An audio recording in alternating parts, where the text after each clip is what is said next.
Chapter 309. Su Junqing was also a ruthless person and immediately activated the Golden Spear invincible technique. Bai Lan's eyes immediately lit up and she licked her lips with her red tongue. Although Su Junqing had heard that senior sister Bai Lan had learned joyful union sex plucking technique from elder Mo Hua, and that she was a woman who valued lust as much as her life, he did not take it to heart. Now that he was being ridden by Bai Lan, he immediately felt that the barrier was showing signs of falling. Su Junqing was instantly shocked. Elder Mo Hua's cultivation was a whole realm lower than his, so she did not use the plucking technique on him. She purely treated him as a plaything, and also had the intention of slowly nurturing him before eating him. Su Junqing did not expect Bai Lan to be so daring as to use the plucking technique on him. If she really plucked him, it would not be as simple as his body being hollowed out. But in this situation, it was hard for him to back down. His treasure was tightly entangled by Bai Lan, and it was impossible to extract it. "Junior brother, you're really amazing." Bai Lan's face was flushed, and she looked very intoxicated, but she was actually very surprised. She did not expect Su Junqing to be able to resist her unexpected plucking technique. "Senior sister, you're not bad either." Su Junqing played dumb, but he secretly kept his essence barrier tightly, not daring to reveal anything. Bai Lan made up her mind. She did not believe that she could not take down Su Junqing, so she immediately changed her position and continued to tangle with Su Junqing. The two of them fought for hundreds of rounds, messing up the things on the bed, and even the redwood bed shook until it collapsed. Yi Yunji stood quietly in the corner, her empty eyes reflecting this absurd scene. "Junior brother is really amazing, no wonder master can't bear to leave you." Bai Lan made herself gasp for breath, and her whole body was weak, but she did not pluck at all. Although she was a little annoyed, she did not dare to say it out loud. Otherwise, if master knew that she had designs on Su Junqing, he would definitely not let her off. "Senior sister is too kind." Su Junqing had fancied countless women, but this time was the worst. Although his essence barrier was guarded, his waist and treasure were in great pain. There was not a single part of his body that was unharmed, and it was filled with marks from Bai Lan's ruthless pinches. These marks were not visible on the skin, but it was extremely painful. In order to provoke her, Bai Lan had dealt a heavy blow. "Let's spar again next time." Bai Lan did not want to continue fighting. She winked at Su Junqing, then put on her clothes and left. Although she wasn't able to pluck Su Junqing, the bed battle just now was still very satisfying. Su Junqing sent Bai Lan off with a smile, but when he turned around, his expression immediately darkened. He cursed fiercely, "Damn bitch, I'll kill you sooner or later." He walked to Yunji's side, caressed her soft and white face, and murmured, "You're still the best. These Een Corpse sect women all eat people without spitting out the bones." Naturally, Yi Yunji did not have any reaction. She just stood there blankly. Su Junqing didn't think much of it. Instead, he thought about something else.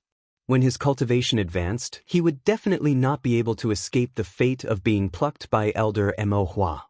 He had to make preparations in advance. The best way was to raise 2 cultivation furnaces for himself. This way, he would be able to recover faster. In his mind, the best furnaces were the Lu sisters. He had also heard about the origins of the 2 sisters. Although their vital Een had been taken away, just based on the fact that they were able to join the Een Corpse sect after being tortured by the evil old monsters for so long, they were definitely not simple. They were definitely good cultivation furnaces. Originally, he wanted to use Broom Chen to create trouble for the 2 sisters and then capture them like a hero. However, he didn't expect the 2 sisters to hang out with that brat Yunjio all day and cultivate in seclusion.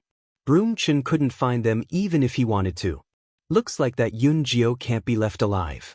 Su Junqing secretly made up his mind. He had to use this opportunity in the small mystic realm to get rid of that brat Yunjio and take the Lu sisters under him. Yunjioga didn't know that Su Junqing already wanted to kill her because of the Lu sisters. When she returned to the cottage, she kept thinking about Yi Yunji's abnormality. "Do you think Yi Yunji has woken up?" Yunjioga asked Zishang. "She's only recovered her obsession and hatred?" Zishang hesitated for a moment, then said, but if she continues to evolve, she might become a heavenly corpse in the future. He still thinks highly of Yoonji. Can heavenly corpses recover their consciousness from when they were alive? Yoon Jyoga was concerned about this. Just a piece of the treasure map could allow Yoonji to recover her obsession from when she was alive. If he buried the other pieces, wouldn't she be able to recover her consciousness from when she was alive? That would be the same as coming back to life. Zishang immediately saw through Yoon Jyoga's intentions and warned, "Don't do anything rash." "I'm not doing anything rash." Yoon Jyoga had an innocent expression. She was just thinking about it. "I don't know if she can recover her consciousness from when she was alive. I only know that if the Een Corpse sect finds out about her abnormality, she will never be able to leave the Een Corpse sect," Zishang said calmly. Yoonji's Een spirit body was originally the best material to refine Een corpses. However, she had already lost her vital Een and her blood was drunk by the bloodthirsty ancestor. Her talent was greatly damaged, so Elder Mo Hua didn't want her. Su Junqing had it easy. However, if Elder Mo Hua knew that Yoonji had the possibility of becoming a heavenly corpse, he would definitely do anything to get his hands on her. Not to mention her, even those nascent soul realm old monsters who had already gone to other spirit cities to train would rush back to snatch it. If Yoonji really fell into the hands of those old monsters, even if she could recover her consciousness from when she was alive, she would definitely be in 1,000,000 times more pain than before. Yoon Jyoga was silent. How could she forget about this? The dead can't come back to life. Dead is dead. It's better to let her return to dust and be completely free. Zishang's tone was slightly regretful. If it was him, he would definitely think of a way to make Yoonji his Een corpse. However, Yoon Jyoga was a person who valued relationships and was against controlling corpses. It was impossible for him to order Yoonji around.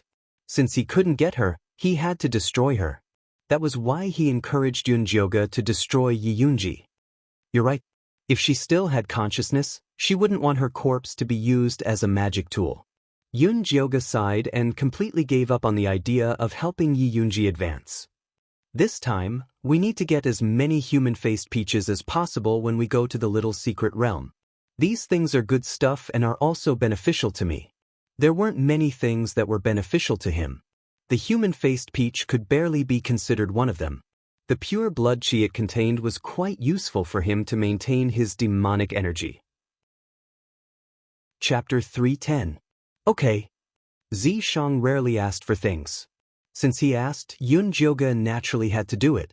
She calmed herself down and began to prepare for the trip to the small mystic realm. The Lu sisters had already sent all the ingredients needed for alchemy.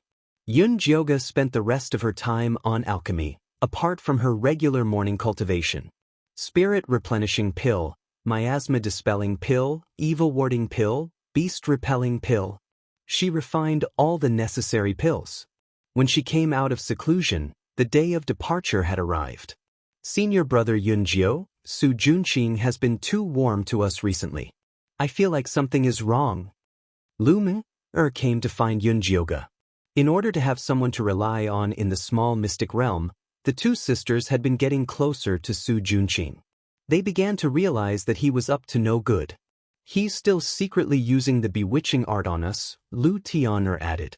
Her 9 Serenities Taoist body was especially sensitive to the bewitching art.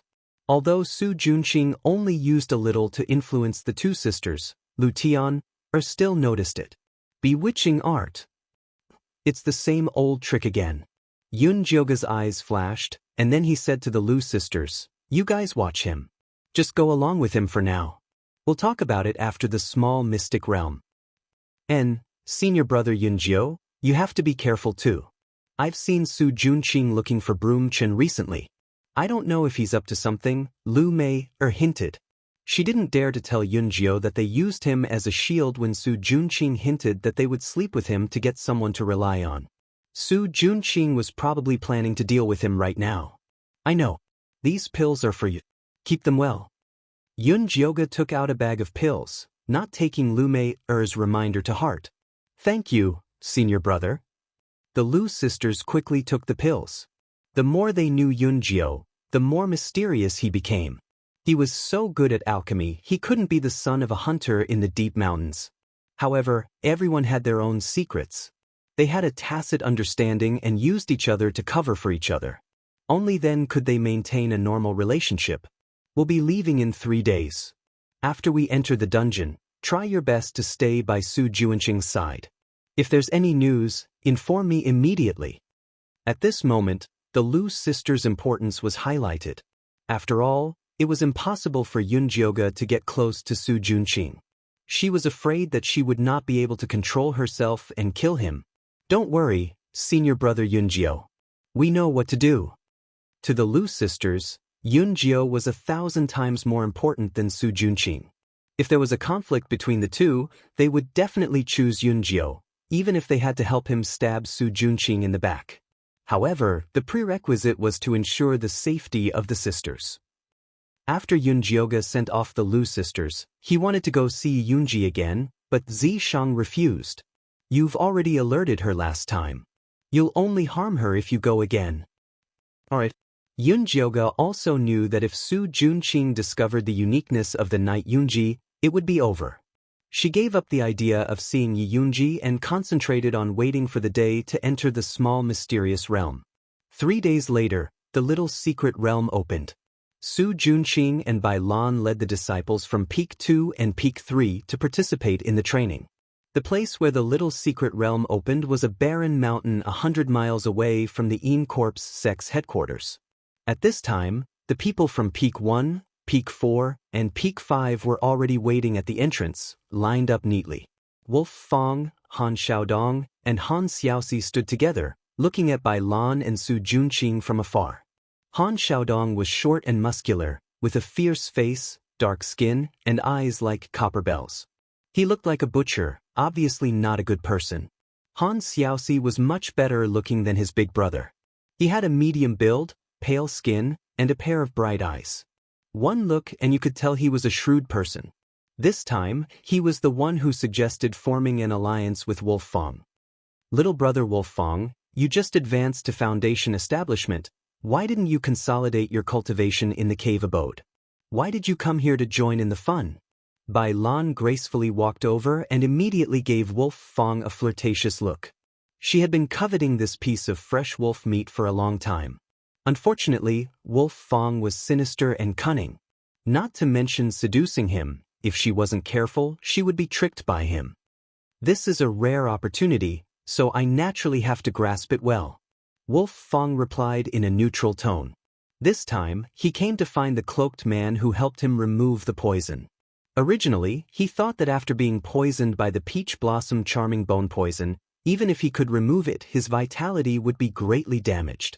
However, he didn't expect that not only did that expert completely remove the poison, he even removed some of the poisonous impurities in his body. After he consumed the foundation establishment pill, he successfully advanced and actually didn't encounter any bottlenecks. At this time, he finally realized how powerful that expert was, which was why he took this opportunity to find him. Little brother Wolf Fong, if you want a chance, come find me. No matter what you want, I will definitely agree to it. Bai Lan said half jokingly, half seriously. Senior sister Bai Lan, isn't it enough to have junior brother Su?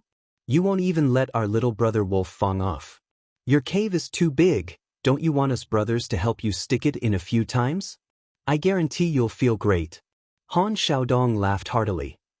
Although he wasn't interested in beauties, he could still freely speak dirty words. Senior sister Bai Lan's cave is too loose, I'm afraid even us two brothers won't be able to fill it. Han Xiaoxi also added seriously. Bai Lan's expression immediately turned ugly. Although she liked to pluck, she couldn't just eat everything. She hated vulgar boorish men like Han Xiaodong the most. Unfortunately, the Han brothers weren't to be trifled with. The eldest brother fought without a care for his life, while the second brother was as sly as a fox. Unfortunately, aside from cultivation, the two of them didn't dare to be interested in beauties. Charm techniques were useless on them.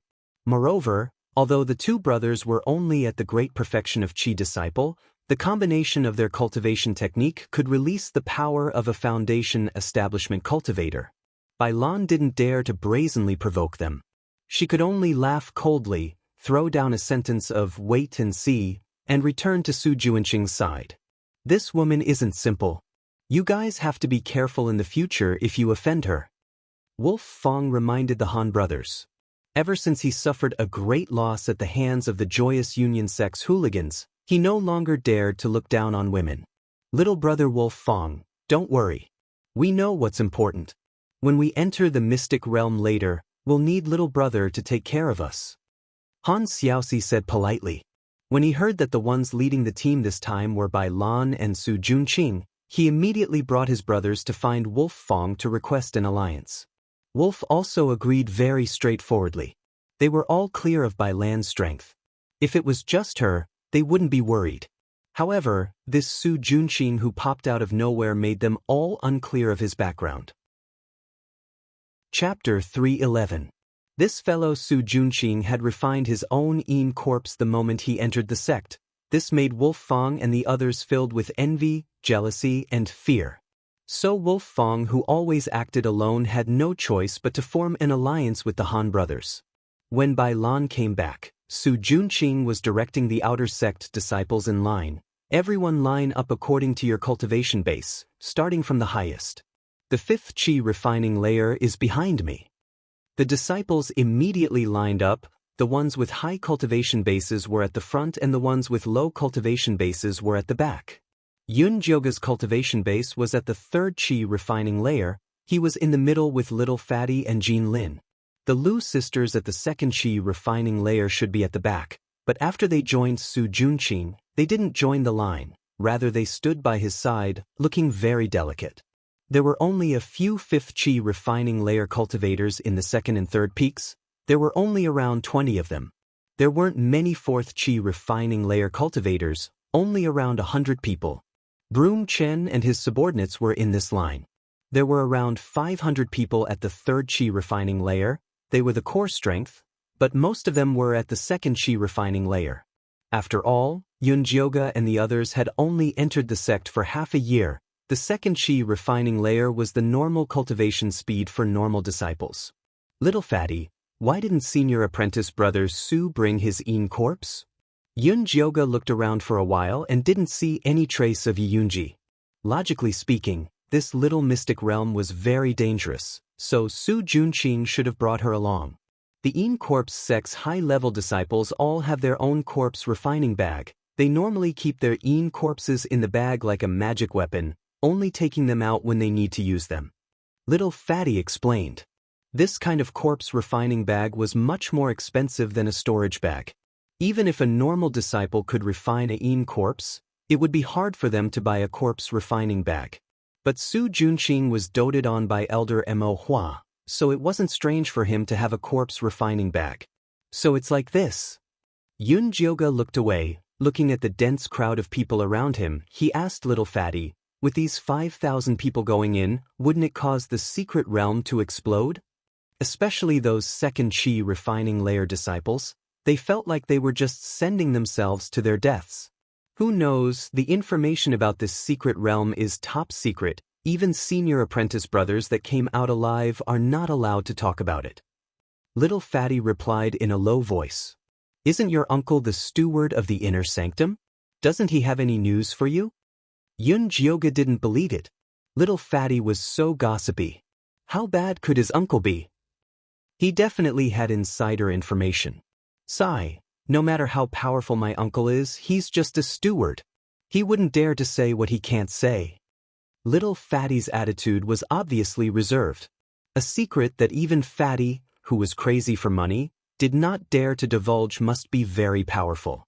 This made Yun Jioga even more curious about the hidden territory. At this time, Su Junqing had already lined up. He turned around and saw Bai Lan returning with a dark expression. Looking into the distance, Wolf Fong and the Han brothers were looking at them with malicious intent. Needless to say, he must have angered Bai Lan. "Senior sister, are you all right?" Su Junqing and Bai Lan were on the same boat, so he naturally had to take good care of her. Those 3 fellows have already formed an alliance. Let's be careful when we enter the mystic realm. If there's a chance, kill the Han brothers. Bai Lan's face revealed a vicious expression. She wanted to get rid of the Han brothers not just because of the quarrel just now. More importantly, the Han brothers' talent was outstanding, and their future in the Corps sect was limitless. Kicking away obstacles in their way was also a necessary skill for evil disciples. Okay. Su Junqing nodded in agreement. He looked very serious on the surface, but in his heart he did not care. His only goal in entering this little mystic realm was to collect human-faced peaches and raise Yi Yunji's ability. If there was a chance to get rid of the Han brothers, he didn't mind lending a hand. But if he had to spend so much effort to deal with them, then forget it. Bai Lan was also very clear about Su Junqing's thoughts. She didn't really expect this guy to sell his life for her. She glanced at the Lu sisters standing not far away and asked Su Junqing ambiguously, "You like these two sisters that much? I'll keep them for later." Su Junqing did not hide his sinister intentions. Bai Lan raised her eyebrows and looked Su Junqing up and down. She smiled and said, "Junior brother sure knows how to prepare for a rainy day. I'll need senior sister to take care of me." Su Junqing smiled. "Same to you."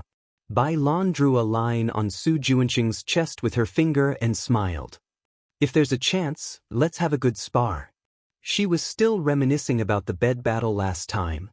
"I dare not disobey senior sister's orders." Su Junqing also smiled. The Lu sisters stood not far away and saw the flirting between Su Junqing and Bai Lan clearly.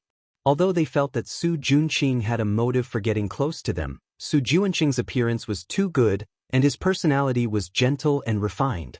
Even if they knew he was not a good person, it was hard to hate him. But now that they saw Su Junqing and Bai Lan standing together, the two sisters felt disgusted. They had a wide network of people and knew many other outer sect disciples. Naturally, they had heard of Bai Lan's plucking technique. She would often trick the male disciples she fancied into going back with her. After sleeping with them, even if they were not crippled, their cultivation would fall greatly. This caused many outer sect male disciples to tremble in fear. The two sisters were now sure that Su Junqing was probably trying to pluck them to get close to him. Lu Mer's expression turned ugly, and her beautiful eyes shone with hatred. The two sisters had suffered at the hands of the evil sect's ancestor. What they hated the most were those men who wanted to pluck them. Luton hurriedly pulled her back and shook her head slightly. Then she guided her to look at Yunjio in the group of disciples. Although all men in the world were dark, there were some who were not. For example, senior brother Yunjio's life was suppressed. So men might not have it easier than women. They also had to be careful of their chrysanthemums.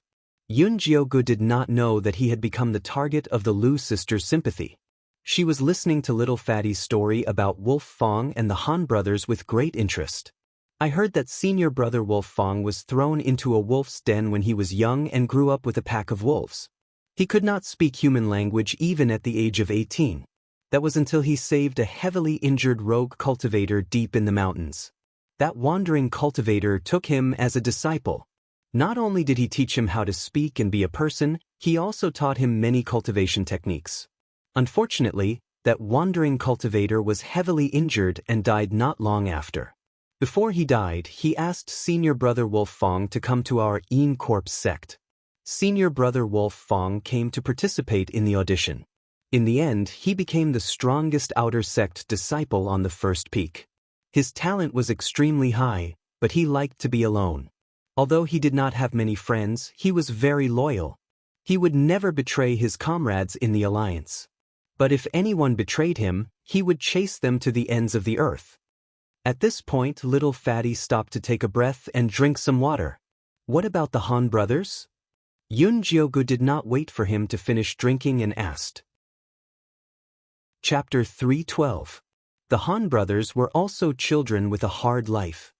Little Fatty shook his head as he told the story of the Han brothers. Although the Han brothers were farmers, they were quite well off when they were young. They had fields and land. When Han Xiaodong was 10, his parents suddenly fell seriously ill and passed away after spending all the money in the family. Misfortune never came alone. At this time, Han Xiaoxi caught a cold, but the family did not even have the money to see a doctor. Han Xiaodong sold himself to a landlord and used the money he earned to save Han Xiaoxi. Unfortunately, the family that Han Xiaodong sold himself to was not a good person. At that time, Han Xiaodong was only 10, but they ordered him around like a slave. Not only did they make him carry water and farm every day, they also made him live in a pigsty and eat pig feed. They beat and scolded him. In short, they were extremely vicious. Later, Han Xiaoxi burned down that family and brought Han Xiaodong to become beggars. Han Xiaodong's cultivation was high, and he was fierce. He never fought with his life on the line. Han Xiaoxi was sinister enough, and was best at using underhanded methods. The two brothers were very difficult to deal with. No outer sect disciple dared to offend them. Yun Jioga still wanted more after hearing this. She asked little Fatty, "What about senior sister Bai Lan?" She only knew that Bai Lan was a loose person and had a very ambiguous relationship with Su Junqing. She did not know anything else. When little Fatty heard the two words, Bai Lan, he could not help but glance at the voluptuous figure standing in front of him. Realizing that she was looking at him with a faint smile, he immediately lowered his head and said, "Senior sister Bai Lan came in through formal training. There's nothing to say." Yun Jioga also felt Bai Lan's gaze. She looked up and saw Bai Lan throwing a flirtatious look at her, as if she wanted to eat her up. Yun Jioga looked away. The feeling of being teased by a woman was really not good. It was all Zishang's fault. Because there were too many people, Zishang did not follow Yun Jioga in stealth. Instead, he entered the mark on her hand. If he saw this scene from the side, he would probably be very proud of his foresight. Senior sister is interested in Yun Jioga? Su Junqing naturally also noticed Bai Lan's gaze. "It's all right." Bai Lan smiled. Although she liked to harvest, she also looked at the person. If it was those who couldn't resist her beauty, it was normal for her to get paid for it. She didn't fall for it, and she didn't force it. If she forcefully plucked them, then she wouldn't be able to survive in the sect. Su Junqing saw that Bai Lan was interested in Yunjio and wanted to encourage her to make a move. But before he could say anything, a violent fluctuation of spiritual energy came from a canyon in the depths of the Great Barren Mountain. This was a sign that the little secret realm was about to open. Everyone, pay attention. The pocket dimension is about to open. Grab your items and stay alert. Don't go in and die. Han Xiaodong raised his voice and shouted. All the outer sect disciples immediately raised their vigilance. This small mystic realm was not a joke. It was said that many disciples had been attacked the moment they entered. Senior sister Bai Lan, it's about time to open the mystic realm. Wolf Fong walked over. In his hand was a palm-sized stone that was engraved with densely packed runes. It was the key to open the mystic realm. There were a total of 5 keys, one for each leading disciple. They had to use them at the same time to open the entrance to the little mystic realm. All right, then open the door. Bai Lan didn't dare to delay matters. Su Junqing also took out the entrance key and went to the center of the spiritual energy fluctuation with Wolf Fong and the rest. He placed the key in the shape of a 5-pointed star. Rays of black spiritual energy shot out from the key and gathered into a ray of light that was as thick as an arm and shot into the sky. A rumbling sound could be heard. The air in the Great Barren Mountain seemed to be torn apart, revealing a dark entrance. Follow the order and enter. First peak disciple, follow me. Wolf Fong led the others in. After everyone from first peak had entered, Su Junqing led the second peak disciples in. The Lu sisters naturally followed closely beside him. Yun Jioga and little Fatty also followed the group into the black hole. After passing through a long black tunnel, Yun Jioga first felt her vision go black. Then, the world spun and finally she felt like she had landed. But before she could steady herself, she heard the sharp sound of wind from above and a fishy smell rushed towards her. Yun Jioga didn't hesitate to use her sharp golden bone spur to meet it. That was the sound of a bone spur piercing through flesh. Yun Jioga looked up and saw a black eagle fall to the ground with its chest pierced by a bone spur. It was the size of a 3-year-old child. Its beak and claws were extremely sharp and shone with a cold and fierce light. This kind of eagle was extremely strong and flew very fast. If one was caught by it, it could directly bring them into the sky. There was no way they could survive. F***c, This beast is too treacherous. Little Fatty stood behind Yunjioga. If Yunjioga couldn't stop this eagle, he would also suffer. Be careful, there might be danger. Yunjioga kept the bone spur and held it in her hand as she vigilantly observed her surroundings. What entered her eyes was a large brown wasteland. It was overgrown with weeds and gravel everywhere. Not far away was a large mountain. It looked close, but it would be fatal to walk to it. At this moment, the disciples behind her screamed in panic. "Ah, there's an eagle, help!" Yunjioga turned her head and saw 2 eagles in the sky, each grabbing a disciple and flying into the sky. In the blink of an eye, they became 2 small black dots. Calm down, get into formation and prepare for defense. Su Junqing hurriedly raised his bone spur and shouted. Some of the more alert disciples immediately raised their bone spurs. Seeing that there was no hope, the eagles immediately flew up into the sky. They didn't go far and just kept circling there, obviously looking for an opportunity. Su Junqing's expression was very ugly. If something like this happened just after entering the mystic realm, it would have a huge impact on the morale of the army. At this moment, a coarse voice sounded, "Senior brother Su, someone killed an eagle. Quickly come over and take a look." Yunjioga looked in the direction of the voice and immediately frowned. It was Broomchen. Broomchen warmly called Su Junqing over to take a look at the eagle that Yunjioga had killed. It was obvious that he was up to no good. Su Junqing walked over and glanced at the eagle. "Who killed it?" "It was junior brother Yunjio," Broomchen rushed to answer. Junior brother Yunjio is only at the 3rd stage of Qi refinement, but he's already so strong. He should be at the front. The front was the most dangerous. "I was just lucky," Yunjioga said calmly. The eagle's attack just now was too sudden. She didn't hold back at all, so she was afraid that she would be seen through. Junior brother Yunjio is too polite. Luck is also an important part of cultivation. Why don't you go to the front and let us get some luck? Su Junqing said with bad intentions. Yunjioga really wanted to refuse, but Su Junqing was now the leader. If she didn't obey, she would become a thorn. If Su Junqing provoked her, she would be in a difficult position in the team. She might as well agree. Chapter 3:13. Since senior brother says so, I'll accept. Yunjioga said straightforwardly. Then let's go. Su Junqing was very satisfied with Yunjioga's attitude and brought her to the front. When the Lu sisters saw her, their eyes flickered and they pretended to be unfamiliar with her. "Junior sister Lu, I heard that you 2 were close to junior brother Yunjio on the first peak. Now that he's here, you 2 have another backer. Are you happy?" Su Junqing said with a smile. "Senior brother Su, you really like to joke. With such a big backer like you, why would we look at this little sapling?" Lu Tian'er said with a smile. "Sister, don't talk nonsense." Lu Meng'er pulled her sister's sleeve and glanced at Yunjioga. She said with a smile that wasn't a smile, "Senior brother Yunjio did take care of us in the outer sect, but we're all in the same sect, so we should take care of each other." Yunjioga's face was expressionless. She ignored these boring probing and silently walked to a corner. Senior brother Yunjio is still so boring.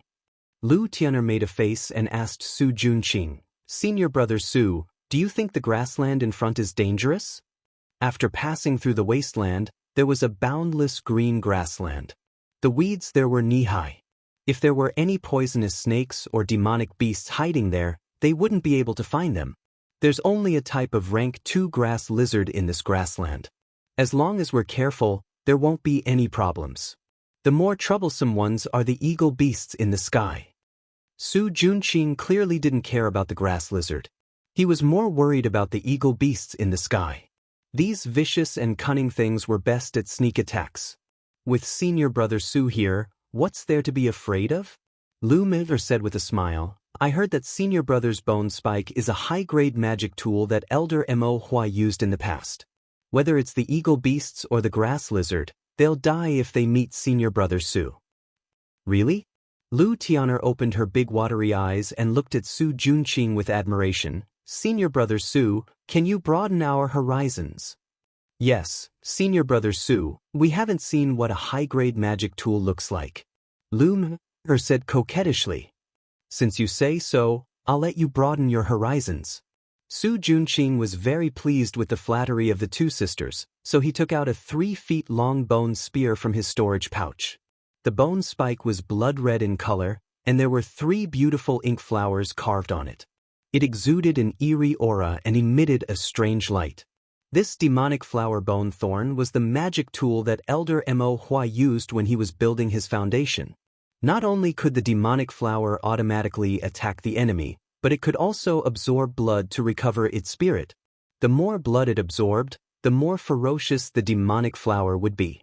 Back then, it was also famous in the Yin Corpse sect. When Elder Ink Flower brought it over to reward Su Junqing, all the Ink Flower Peak disciples were so jealous that their eyes turned red. Su Junqing himself was very satisfied with this bone spike. Wow! The Lu sisters looked envious, but their hearts were filled with jealousy. They both used their looks to please people, but this Su Junqing obtained a Yin Corpse and a treasure. How could he have such a good life? Yun Jioga silently glanced at Su Junqing's bone spike. The set of bone spikes that Zishang made for her was not inferior to this demonic flower bone thorn, and even had more runes than it. However, this magic tool had killed over 1,000 people in the hands of Elder Mo Hua, so the bloody aura on it was far inferior to Yun Jioga's bone spike. Su Junqing had Yunji, the Yin spirit Dao body, and such a powerful magic tool. Even if his cultivation was suppressed to Qi disciple level 5, he would not be easy to deal with. There's something strange about this place. At this moment, Zishang's soft voice entered Yun Jioga's ears. What's strange? Yun Jioga replied in her heart. I can't say for sure now. You have to be careful, don't be careless. Zishang's tone was very serious. Okay. Originally, when Yun Jioga heard that there was only a group of rank 2 grass lizards, she relaxed a little. Now that she heard Zishang's words, she secretly took out a bug-repellent pill, crushed it, and sprinkled it on her clothes. No, I feel that something is wrong. I have to personally investigate. Zishang said again. What? You're leaving? This little mystic realm was so dangerous. If you leave me alone, can I have fun? I will leave a restriction on your body. It can block 2 full power strikes from a foundation establishment cultivator. As long as you don't cause trouble, you won't die. After Zishang appeared, he tapped Yun Jioga's arm. Yun Jioga felt a pain on her arm. She rolled up her sleeve and saw 2 purple flowers next to the mark. Alright, I'm leaving. Zishang seemed to be in a hurry to reincarnate, and disappeared in an instant. Yun Jioga wanted to chase after him and ask a few questions, but at this moment, Su Junqing stood up and announced that the break was over. Alright, let's go. With that said, he continued to lead the group forward. Yun Jioga had no choice but to follow. The group passed through the wasteland and arrived at the grassland. Before they even stepped in, the eagle beasts in the sky suddenly retreated. Senior Su, why did the eagle beasts run away? Lumiere raised her head to look at the eagle beasts' receding figures. Why did it feel like they were running away? In front of us is the grass lizard's territory. They probably don't dare to enter. Su Junqing randomly guessed. Before entering, every leading disciple would be given a map of the little mystic realm. On it, the danger level of each area was clearly marked. However, no one told him the details, so he didn't know either. The grass lizard should also be the eagle beast's food. Would a lion be afraid of entering the territory of a flock of sheep? Lu Tian felt that Su Junqing's words were very funny. I say, Junior Lu, Senior Su is not an eagle beast. Why are you asking so many questions? Anyway, no matter what, we have to pass through this grassland. Broom Chen said with dissatisfaction. Senior Brother Chen, what nonsense are you talking about? How can an eagle beast be as handsome as our senior brother Su? I was just curious. Why are you so anxious? Lu Tianer didn't have a good impression of Broom Chen, so she bluntly complained. Little sister, don't say any more. Right now, the most important thing is to pass through the grassland as soon as possible. Isn't that right, Senior Su? Lumina looked at Su Junqing gently. That's right, the human-faced peaches will ripen in 8 days. If we don't get there in 8 days, I don't need to say the sex punishment. Everyone knows that the Inchi cemetery is very empty. Su Junqing took the opportunity to remind the disciples. Senior Su, don't worry, we will definitely be the first to reach the destination. Broomchen said confidently. These words ignited the fighting spirit of many disciples. They all shouted that they wanted to pass through the grassland and rush to the human-faced mountain. Yun Jioga stood in place with a serious expression, looking at the grassland in front of her. Although she had not entered, her heart was beating non-stop. She felt that there was danger ahead. Chapter 3:14. Let's go. We'll cross the prairie in one go. Su Junqing commanded in high spirits and led the way into the prairie. The Lu sisters, Yun Jioga, Broomchen, and the other high-level disciples followed behind him. The low-level disciples formed a long line and entered the prairie in an orderly manner. The weeds seemed to be knee-high, but they reached up to their waists after entering. The mud under their feet was also very sticky, making it very difficult to walk. The high-level disciples naturally had an easy time, but the low-level disciples had a hard time. After walking for less than 100 meters, the neat line had a gap. The rank 2 disciples at the back of the line could no longer see the figure of the leader when they looked up. Senior brother, wait for us, the rank 2 disciples shouted in panic. Wait my ass. Walk faster or you'll become food for the grass lizards. Broomchen roared in front. They hadn't encountered any attacks along the way. These disciples were clearly slacking off by walking so slowly. They had to teach them a lesson. Yun Jioga didn't think so. She hung the sharp golden bone spur in the air and walked carefully in the grass that was half the height of a person. I say, Junior Brother Cloud 9, you don't need to be so careful. The grass lizard hasn't even appeared yet, and you're already so scared. Won't you be pissing your pants later? Broomchen laughed heartily and waved his bone spear, clearing a path in front of them. Yun Jioga didn't even look at him. She was still on guard and her pace was getting slower and slower. Tee. Broomchen snorted in disdain. He was sure that Yun Jio was a coward. He ignored him and quickly followed Su Junqing's pace. Where's Yun Jio? Su Junqing asked. He peed his pants. The smell was so bad that I quickly ran away. Broomchen laughed crudely. Then you should keep an eye on him. Su Junqing gave Broomchen a warning look. Although he didn't plan on killing Yun Jio in the prairie, he still had to keep an eye on him. Senior brother is right. Should I go back and find him now? Broomchen said hurriedly. There's no need. All the disciples were walking forward. If Broomchen suddenly went against the flow, it might cause a panic.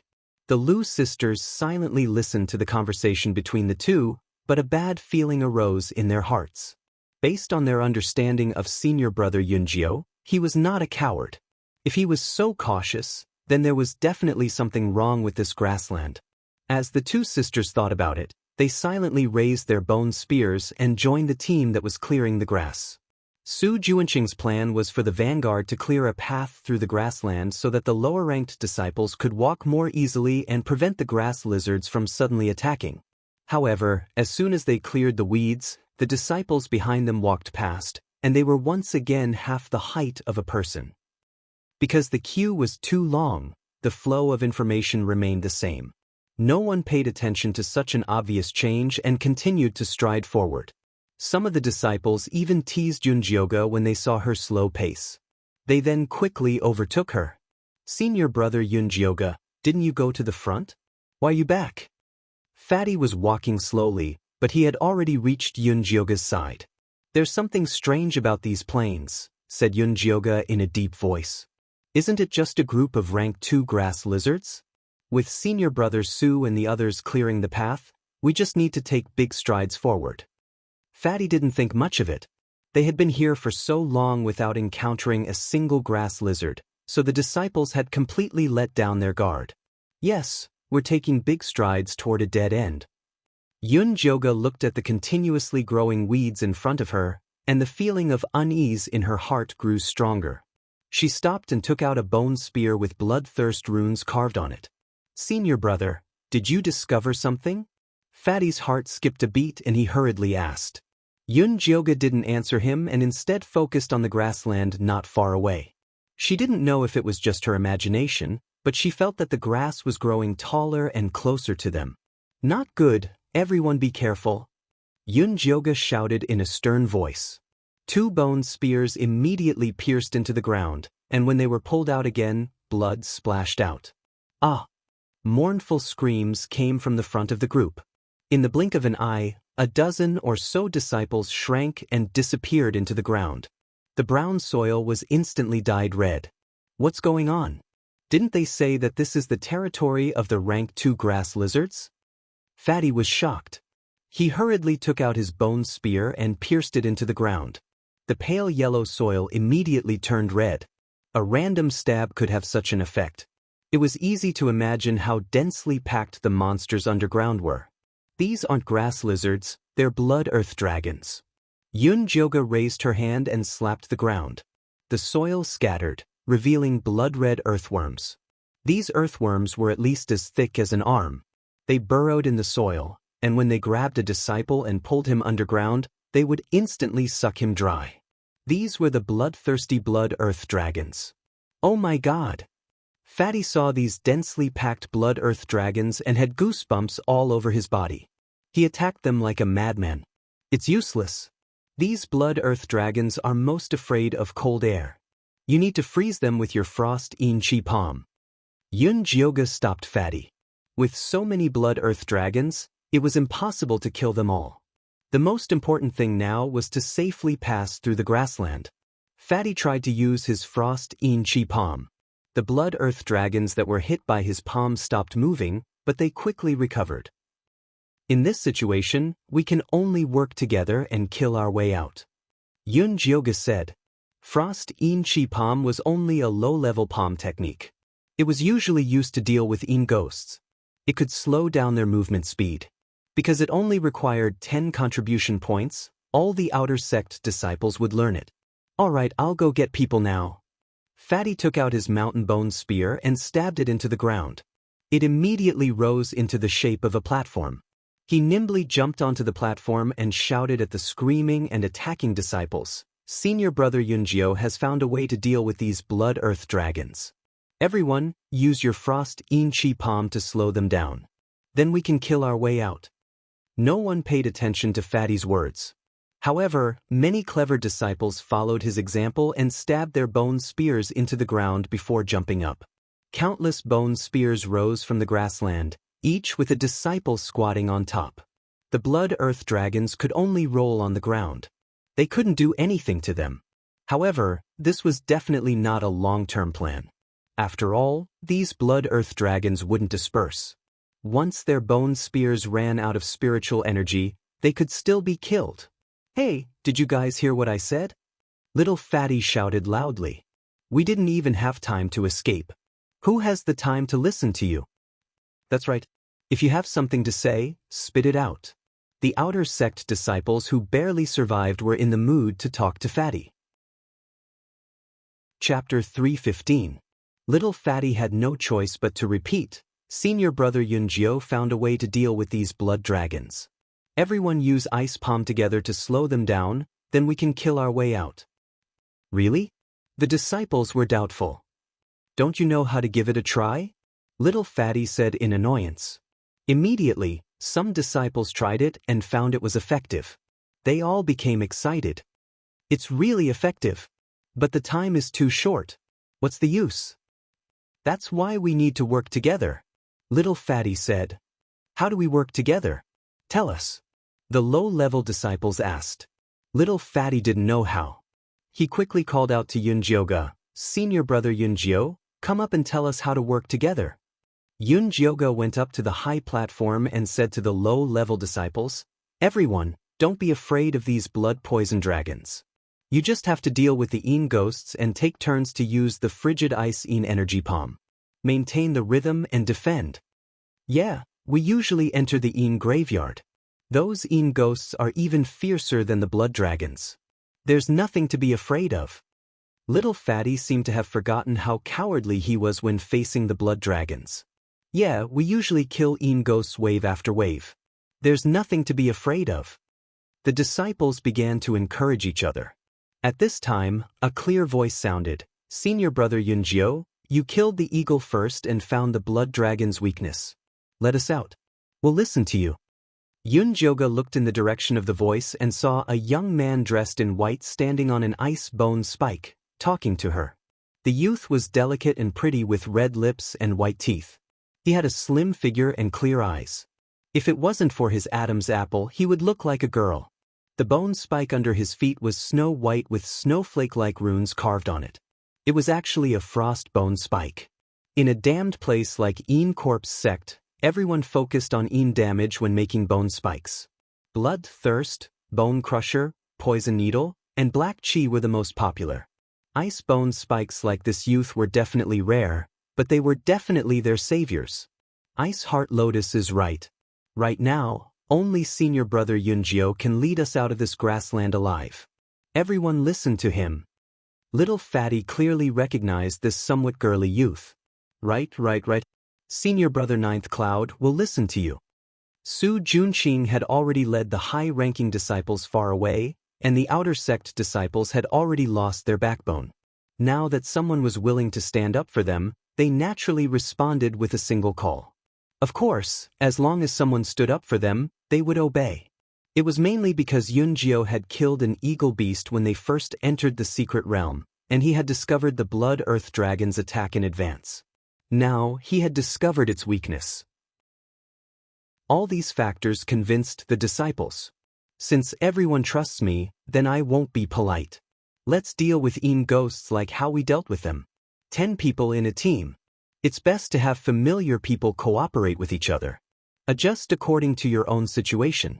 Those with lower cultivation will be in a team with more people, as long as they can cooperate. Every team maintained a distance of 3 people and adjusted according to the speed of the vanguard. Junior brother Shui, junior brother Jin Lin, the 2 of you follow me to lead the way. Yunjioga immediately ordered. In fact, these outer sect disciples had been killing Een ghosts in the Een Chi cemetery for a long time, so their ability to fight against enemies was not weak. As long as they were given a direction, it would be fine. Ultai, here, we're still short 3 people. We need those with long legs and fast legs. These disciples immediately formed teams as if they were doing a mission after receiving the order. Very quickly, teams of 10 people were formed. They were not afraid of the extra. Low-ranking disciples usually formed teams of 15 to 20 people when they went to the Een Chi cemetery. Now, it was the same as usual. Senior brother Yunjio, can we do it with just the 3 of us? Little Fatty looked worried. The task of the vanguard was the most important. They needed at least 10 people. As long as you don't slack off. Yunjioga glanced at Little Fatty. This guy had the support of an inner sect leader uncle, so he must have a lot of things to protect himself. If you dare to drag us down, you're dead. Ice Heart Lotus glared at Little Fatty. This young man looked weak and had a feminine name, but his personality was very fiery. Moreover, he seemed to be very familiar with Little Fatty. Yes. I definitely won't slack off. Little Fatty looked a little afraid of this Ice Heart Lotus. Based on his personality of sucking up to those in power, bullying the weak and fearing the strong, this Ice Heart Lotus background was not simple. Yunjioga's thoughts spun a few times, but his face did not show any expression. He ordered in a deep voice, "Junior brother Shui, use your bone spike to open a path. Junior brother Jin Lin, use your Frost Een energy palm to defend. Leave the rest to me." Yes. Ice Heart Lotus was a straightforward person. Since he said he trusted Yunjioga, he immediately took out his frost bone spike. A snow-white icy air sprayed forward, and the undulating grassland in front of them immediately froze. The blood dragons at the side were also quite afraid of this cold air and retreated to the side. Let's go. Yunjioga rushed forward with Ice Heart Lotus and Little Fatty. Some of the higher-ranking blood dragons immediately pounced at them without any regard for their own safety when they smelled the scent of living people. However, just as they leaped out of the ground, they were nailed down by Yunjioga's bone spike. Yunjioga was also going all out. 2 black bone spikes circled around him with black shadows. Every time they circled, countless blood dragons would die. Little Fatty only needed to focus on helping Ice Heart Lotus activate the cold air. Yunjioga could also use a powerful Frost-Een energy palm to fill in the gaps if the two of them couldn't. Yunjioga's Frost-Een energy palm did not cover as large an area as others. She was very meticulous with it. If there was a gap in the path in front, she would only fill in that corner. Then she would press down with her palm and fill in the gaps in other areas. She was able to withstand 4 or 5 palm strikes from others with one palm strike because of her strong control ability and careful calculation of spiritual power. Ice Heart Lotus's team was very impressed. This senior brother Yunjioga could attack and defend, advance and retreat. He had no doubt that even if it was just senior brother Yunjioga alone, he would be able to kill his way out of the grassland. Yunjioga, Ice Heart Lotus and Little Fatty advanced at an extremely fast speed. The team behind them also followed closely. Every one of them unleashed a frigid-een energy palm, one after another. That icy road was maintained in a frozen state. Even if there were occasionally blood dragons that were not afraid of death that pounced forward, they would be quickly killed by the experienced disciples. As the disciples ran, they soon realized that the blood earthen dragons were nothing compared to the nether ghosts that were coming at them endlessly. With this thought, the disciples relaxed a lot and responded more flexibly. The disciples ran all the way and none of them fell behind. They smoothly entered the depths of the grassland. Chapter 3:16. Everyone be careful. The area in front is equivalent to the inner area of rank 2-een ghosts. Follow the team in front and don't mess up.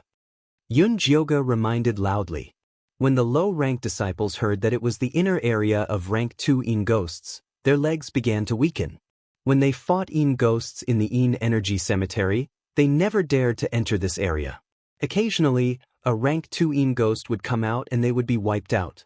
But in this situation, it was impossible to retreat, so they could only brace themselves and go forward.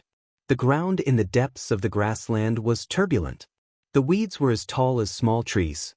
Many blood earth dragons revealed their ferocious bodies. The largest one was as thick as an adult's thigh. They had thick skin and powerful strength, making them very difficult to deal with. Ice Heart Lotus desperately waved the frost-bone spikes, but the frozen ground was undulating. Yunjioga and the others felt like they were walking on a bumpy stream. They had to increase the output of their Frost-Een energy palm to ensure that the ice road wouldn't crack. Because of this, her spiritual power was quickly consumed. Dense beads of sweat appeared on Ice Heart Lotus's forehead. She quickly took the time to pour 2 spirit recovery pills into her mouth. The low-ranked disciples at the back also began to have casualties. Luckily, they were relatively calm and didn't make a fuss and disturb the team's morale. These disciples were very clear that death was normal after entering the inner area. They could only brace themselves and continue forward to have a path of survival.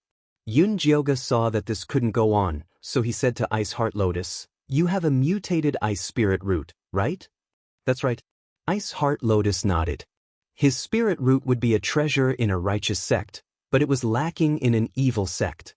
His cultivation method didn't match. Unfortunately, his sister-in-law was from the Een Corpse sect, so he could only join the Een Corpse sect. "Then do you know how to turn water into ice?" Yunjioga asked again. Of course.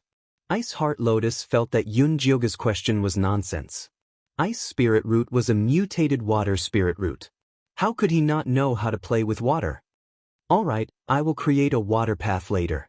You can try to turn the path into ice," Yunjioga said. This was more efficient and used less spirit power. However, it was very important to control. He didn't know if Ice Heart Lotus could do it. "Senior brother Yunjio, how can we let him try at a time like this?" Little Fatty hurriedly said. The entire way forward was relying on the Ice Heart Lotus's frost bone thorns to open up a path. If he pulled out halfway, he wouldn't be able to deal with it. "Just do what you need to do. You don't have to worry about anything else," Yunjioga said and took out a transparent glass bottle from his storage pouch. It was filled with green mist. It looked hazy and very beautiful. "What is this?"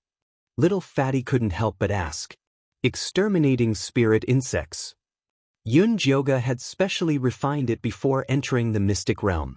Originally, he wanted to deal with the poisonous mosquitoes and other demon beasts that would appear in the miasma, but now it was more suitable to deal with the blood earth dragon. Especially now that they were on the upwind side and the wind was blowing downwards, it was simply the right time, place, and people. Exterminating spirit insects? Fatty curled his lips. The name sounded really tacky. Yun Jyoga ignored him and forcefully threw out the spirit insect bottle. The small glass bottle tumbled in the air. Just as it was about to hit the ground, a bone spear filled with black mist instantly pierced through it. This was Yun Jyoga's third bone spear, the poison gas thorn. It finally made its appearance. The green mist spread out and was restricted into a long line by the bone spurs that were constantly shuttling back and forth. Following this, the mist condensed into small green clouds and dark green raindrops began to fall. The raindrops made a sizzling sound as they landed on the ground. The previously arrogant poison earth dragon immediately turned into a pool of blood after being drenched by the dark green raindrops. In the blink of an eye, the long path had turned into a river of blood. Little Fatty's mouth was so big that an egg could be stuffed in it. My God, this exterminating spirit insects is too powerful. It was only then that Little Fatty recalled a rumor that senior brother Yunjio was a poison master. However, after entering the sect, he was always in closed-door cultivation and didn't make any more poisons, so the rumor died down. Ice Heart Lotus couldn't help but swallow her saliva. If Yunjio used this move to deal with them, there wouldn't be many people here who could withstand it. What are you spacing out for? Hurry up and freeze the blood. Yunjioga glanced at Ice Heart Lotus. Why was this child in a daze? Oh! Ice Heart Lotus regained her senses and immediately spat out cold air at the blood. This time, he didn't make a big move but controlled it with a purpose. The blood river slowly froze, leaving only a trace of cold air outside. Although the final path was a bit wider than before, it was still not bad. Let's go! Yunjioga used the exterminating spirit insects and the poison gas thorn to create blood rivers. Ice Heart Lotus was in charge of freezing the blood rivers. Little Fatty was in charge of killing the blood earth dragons that had fallen into the net. The low-level disciples hurriedly followed behind. Just like this, the group of people finally killed their way out of the grassland. When they saw the barren wasteland, many disciples cried tears of joy, tears of escaping death. It's not safe enough here. Let's go a bit further. Yunjioga quickly said. Now wasn't the time to relax. Who knew if those blood earth dragons would come out? Many people were already paralyzed on the ground, but when they heard her words, they immediately jumped up and continued forward. 3 miles away from the grassland, Su Junqing and the others had just stopped to rest when they heard the sound of chaotic footsteps. Go take a look. Su Junqing indicated to Broomchen. Yes. Although Broomchen was extremely tired, he didn't dare disobey Su Junqing's orders. He dragged his heavy body up a tall stone pile and looked into the distance. He was so shocked that he almost fell down. What's wrong? Su Junqing asked. I saw those low-level disciples come out of the grassland. There's about 700 of them. Broomchen said in disbelief. He thought that other than their elite team, the low-level disciples had all died in the grassland. How is that possible? Su Junqing didn't believe it. Those blood earth dragons in the depths of the grassland were all rank 2. If it wasn't for his demonic flower thorn opening the way, they wouldn't have made it out alive. It's true. If you can't, come take a look. Broomchen said. Before Su Junqing could move, the Lu sisters had already climbed up the stone pile. When they saw senior brother Yunjioga's cold demonic face, they were so excited that they almost cried. They knew that with senior brother Yunjioga's strength, there was no way he would die in the grassland. Senior brother Yunjioga, there's someone on the stone pile over there. Little Fatty shouted. It's the Lu sisters. Yunjioga's eyes were sharp. He immediately saw the ruby headdress the Lu sisters were wearing. We finally caught up with the main group. The disciples pulled themselves together and walked toward the stone pile. Soon they met up with Su Junqing and the others. Chapter 317. Senior brother Su, what happened to you guys? Little Fatty thought they were already in a miserable state, But Su Junqing and the rest were in an even worse state. The Lu sisters and Broom were covered in blood, exhausted, and in a sorry state. Many of them were injured and moaning on the ground. In comparison, little Fatty, Yunjioga, and the rest were so clean that they didn't look like they had just gone through a bloody battle. Not even a drop of blood stained Ice Lotus's white robe. Although the low-level disciples behind them were in a sorry state, they were still clean. In short, they were much better off than Su Junqing and the rest. How did you guys get through the grasslands? Didn't you encounter any blood dragons? Su Junqing asked in surprise. How is it possible that we didn't encounter a blood earth dragon? If senior brother Yunjio hadn't discovered that the ice energy could slow down the blood earth dragon's movements, we would have died in the grasslands. Little Fatty was still shocked at the thought of what had happened. Even if he had thrown out the treasure his uncle had given him, he might not have been able to leave the grasslands safely. It was all thanks to senior brother Yunjio. Yeah, it's all thanks to senior brother Yunjio for saving us. Senior brother Yunjio is too amazing. Without him, we'd all be dead. The disciples discussed animatedly, all of them praising Yunjioga. The Lu sisters couldn't help but feel vexed. They should have stayed by senior brother Yunjio's side. Su Junqing vowed to be their backer, but when those poisonous earth dragons appeared just now, he ran faster than anyone else and didn't even look at the two sisters. If senior brother Yunjio hadn't given them a lot of high-level soul recovery and poison prevention pills, as well as helped them refine the earth spirit bone spikes, they would have died in the grasslands. The Lu sisters were even more dissatisfied with Su Junqing when they thought of this. If it wasn't for him being the leader, they would have immediately sought refuge with senior brother Yunjio. Su Junqing's expression was extremely ugly. As the leader, he had gone through untold hardships before finally leading the 4th and 5th level Qi disciples to a bloody path through the grasslands. In the end, Yunjio had easily rescued more than 700 low-level disciples. This was basically a slap to his face. He was just short of pointing at his forehead and calling him useless. Junior brother Yunjioga sure is lucky to be able to make it through such a dangerous grassland. We'll have to rely on junior brother's luck from now on. Broom Chen laughed heartily, attributing Yunjioga's efforts to luck. Yunjioga ignored him and asked Su Junqing, Senior brother Su, didn't you say the grasslands are the second stage grass lizards' territory? Why are there so many blood dragons? She asked not because she was doubting, but because she really felt this grasslands were abnormal. The number and level of the blood earth dragons were simply too high. If it was like this in the past, then it was impossible for the Yin Corps sect not to remind them. Junior brother Yunjio, what do you mean by that?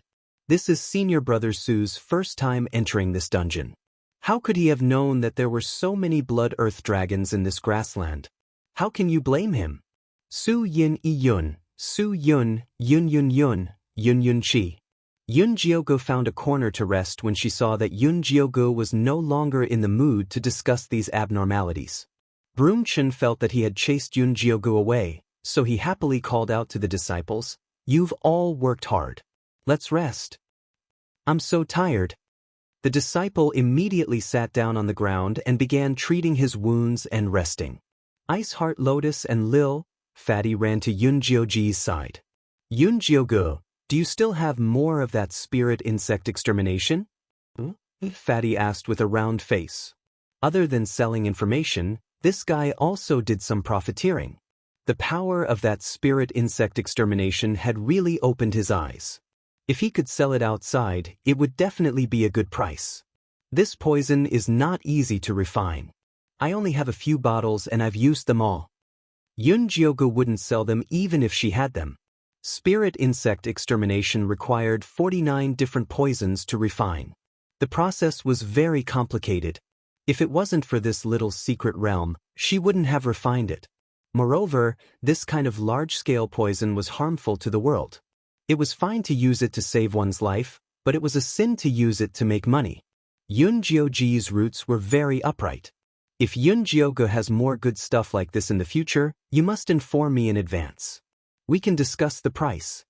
Lil Fatty said unwillingly. Yunjiogo nodded perfunctorily.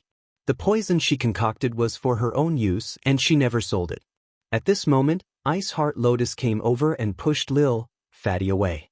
She then asked seriously, Yunjiogo, you usually cultivate your control. Yunjiogo couldn't possibly tell Ice Heart Lotus that her control came from her dual cultivation with Zishang, that beast, right? That beast caught her for dual cultivation every day, but the amount of spiritual energy produced was so little. In order to escape from the abyss of suffering, she had no choice but to carefully control her spiritual energy and slowly remove the poison in her dantian. After a long period of time, this control came out.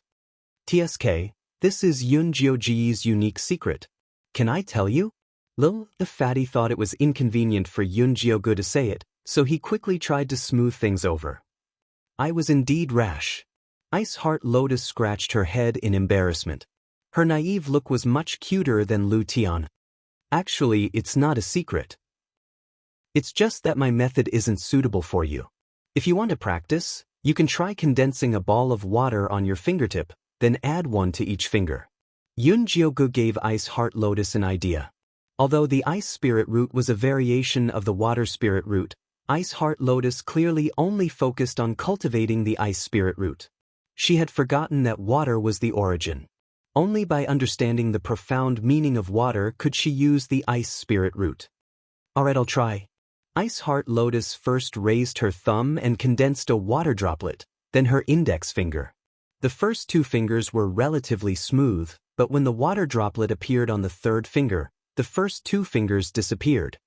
When your 10 fingers can be as regular as the rain, that's when you'll succeed. Yunjiogu saw that Ice Heart Lotus was a stubborn person. If she could continue cultivating like this, her cultivation would definitely improve greatly. All right. Ice Heart Lotus nodded excitedly. A blush flashed across her fair, jade-like face. It seemed that she had made up her mind to try it out. Yunjiogo, what about me? Fatty also came over to ask. Go back and ask your uncle. Yunjiogo glanced at him.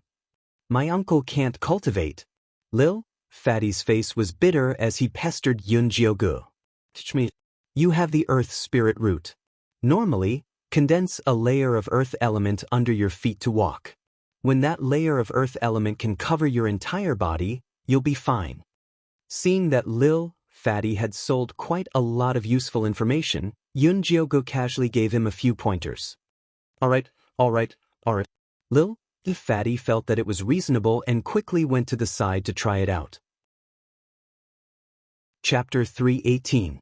Although Yunjiogo was only at the Qi refinement stage, she was already an advanced spiritualist back in the Thunder Nation.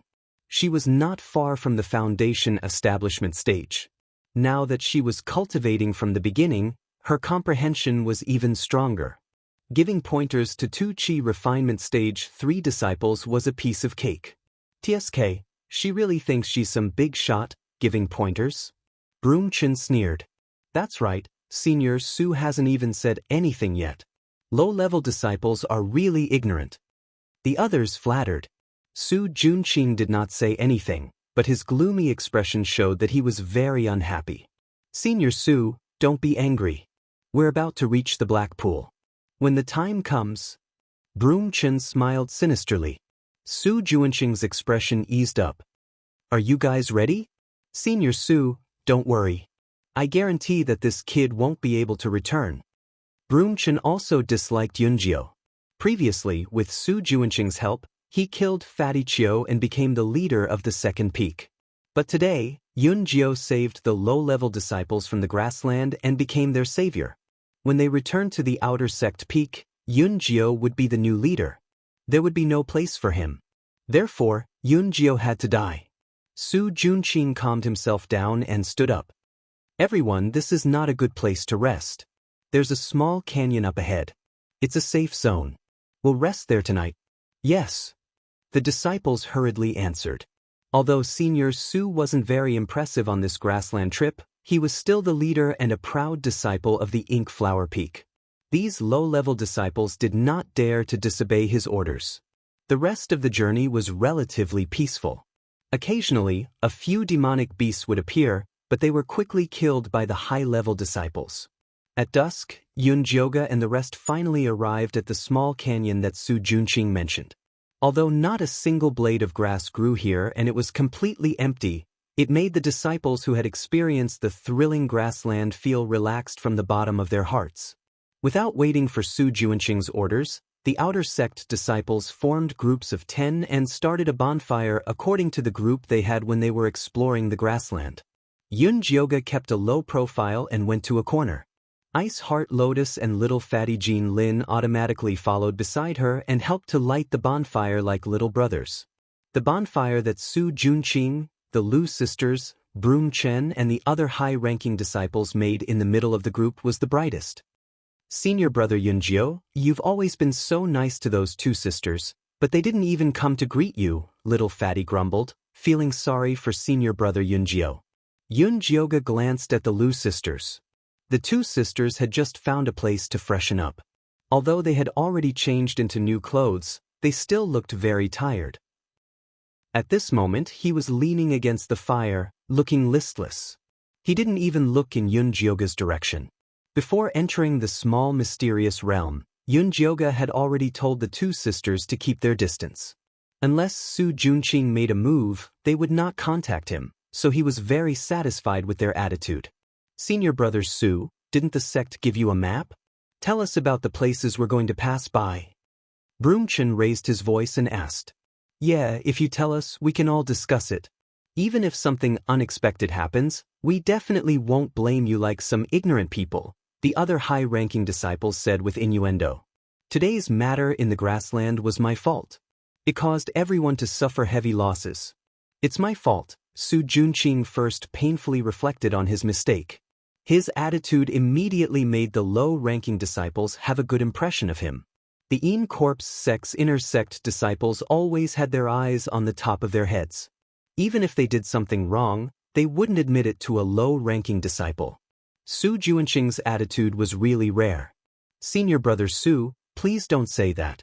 If it wasn't for you leading the way and fighting a bloody battle, we would already be dead. Without you, we wouldn't have been able to get here. Broom Chen and the others immediately flattered Su Junqing. When the atmosphere was almost ready, Su Junqing then said, according to the sect's map, we still have to pass through the death swamp. This swamp is filled with miasma. Not only are there groups of poisonous mosquitoes and insects, there are also many armored crocodiles hiding there. It's even more dangerous than the grassland. Su Junqing's expression became serious.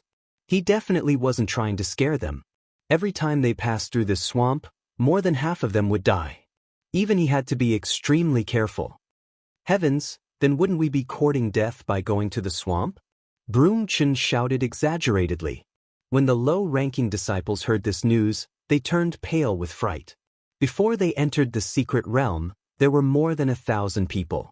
Now that they passed the grassland, there were only 700 people left.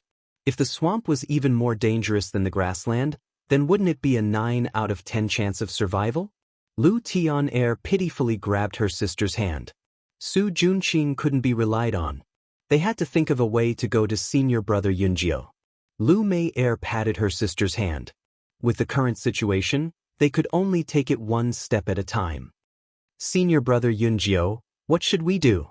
Little Fatty also swallowed his saliva. Although his uncle gave him a protective talisman to pass through the swamp, after the thrilling experience in the grassland, he didn't believe that this protective talisman would be effective. Listen to what he has to say. Yunjioga looked at Su Junqing's expression. He didn't just say it to scare everyone. He definitely had a way to deal with it. Sure enough, Su Junqing waited for the outer sect disciples to finish their discussion before saying, although the death swamp is dangerous, the sect has found a way to deal with it after so many years. Senior brother, hurry up and say it.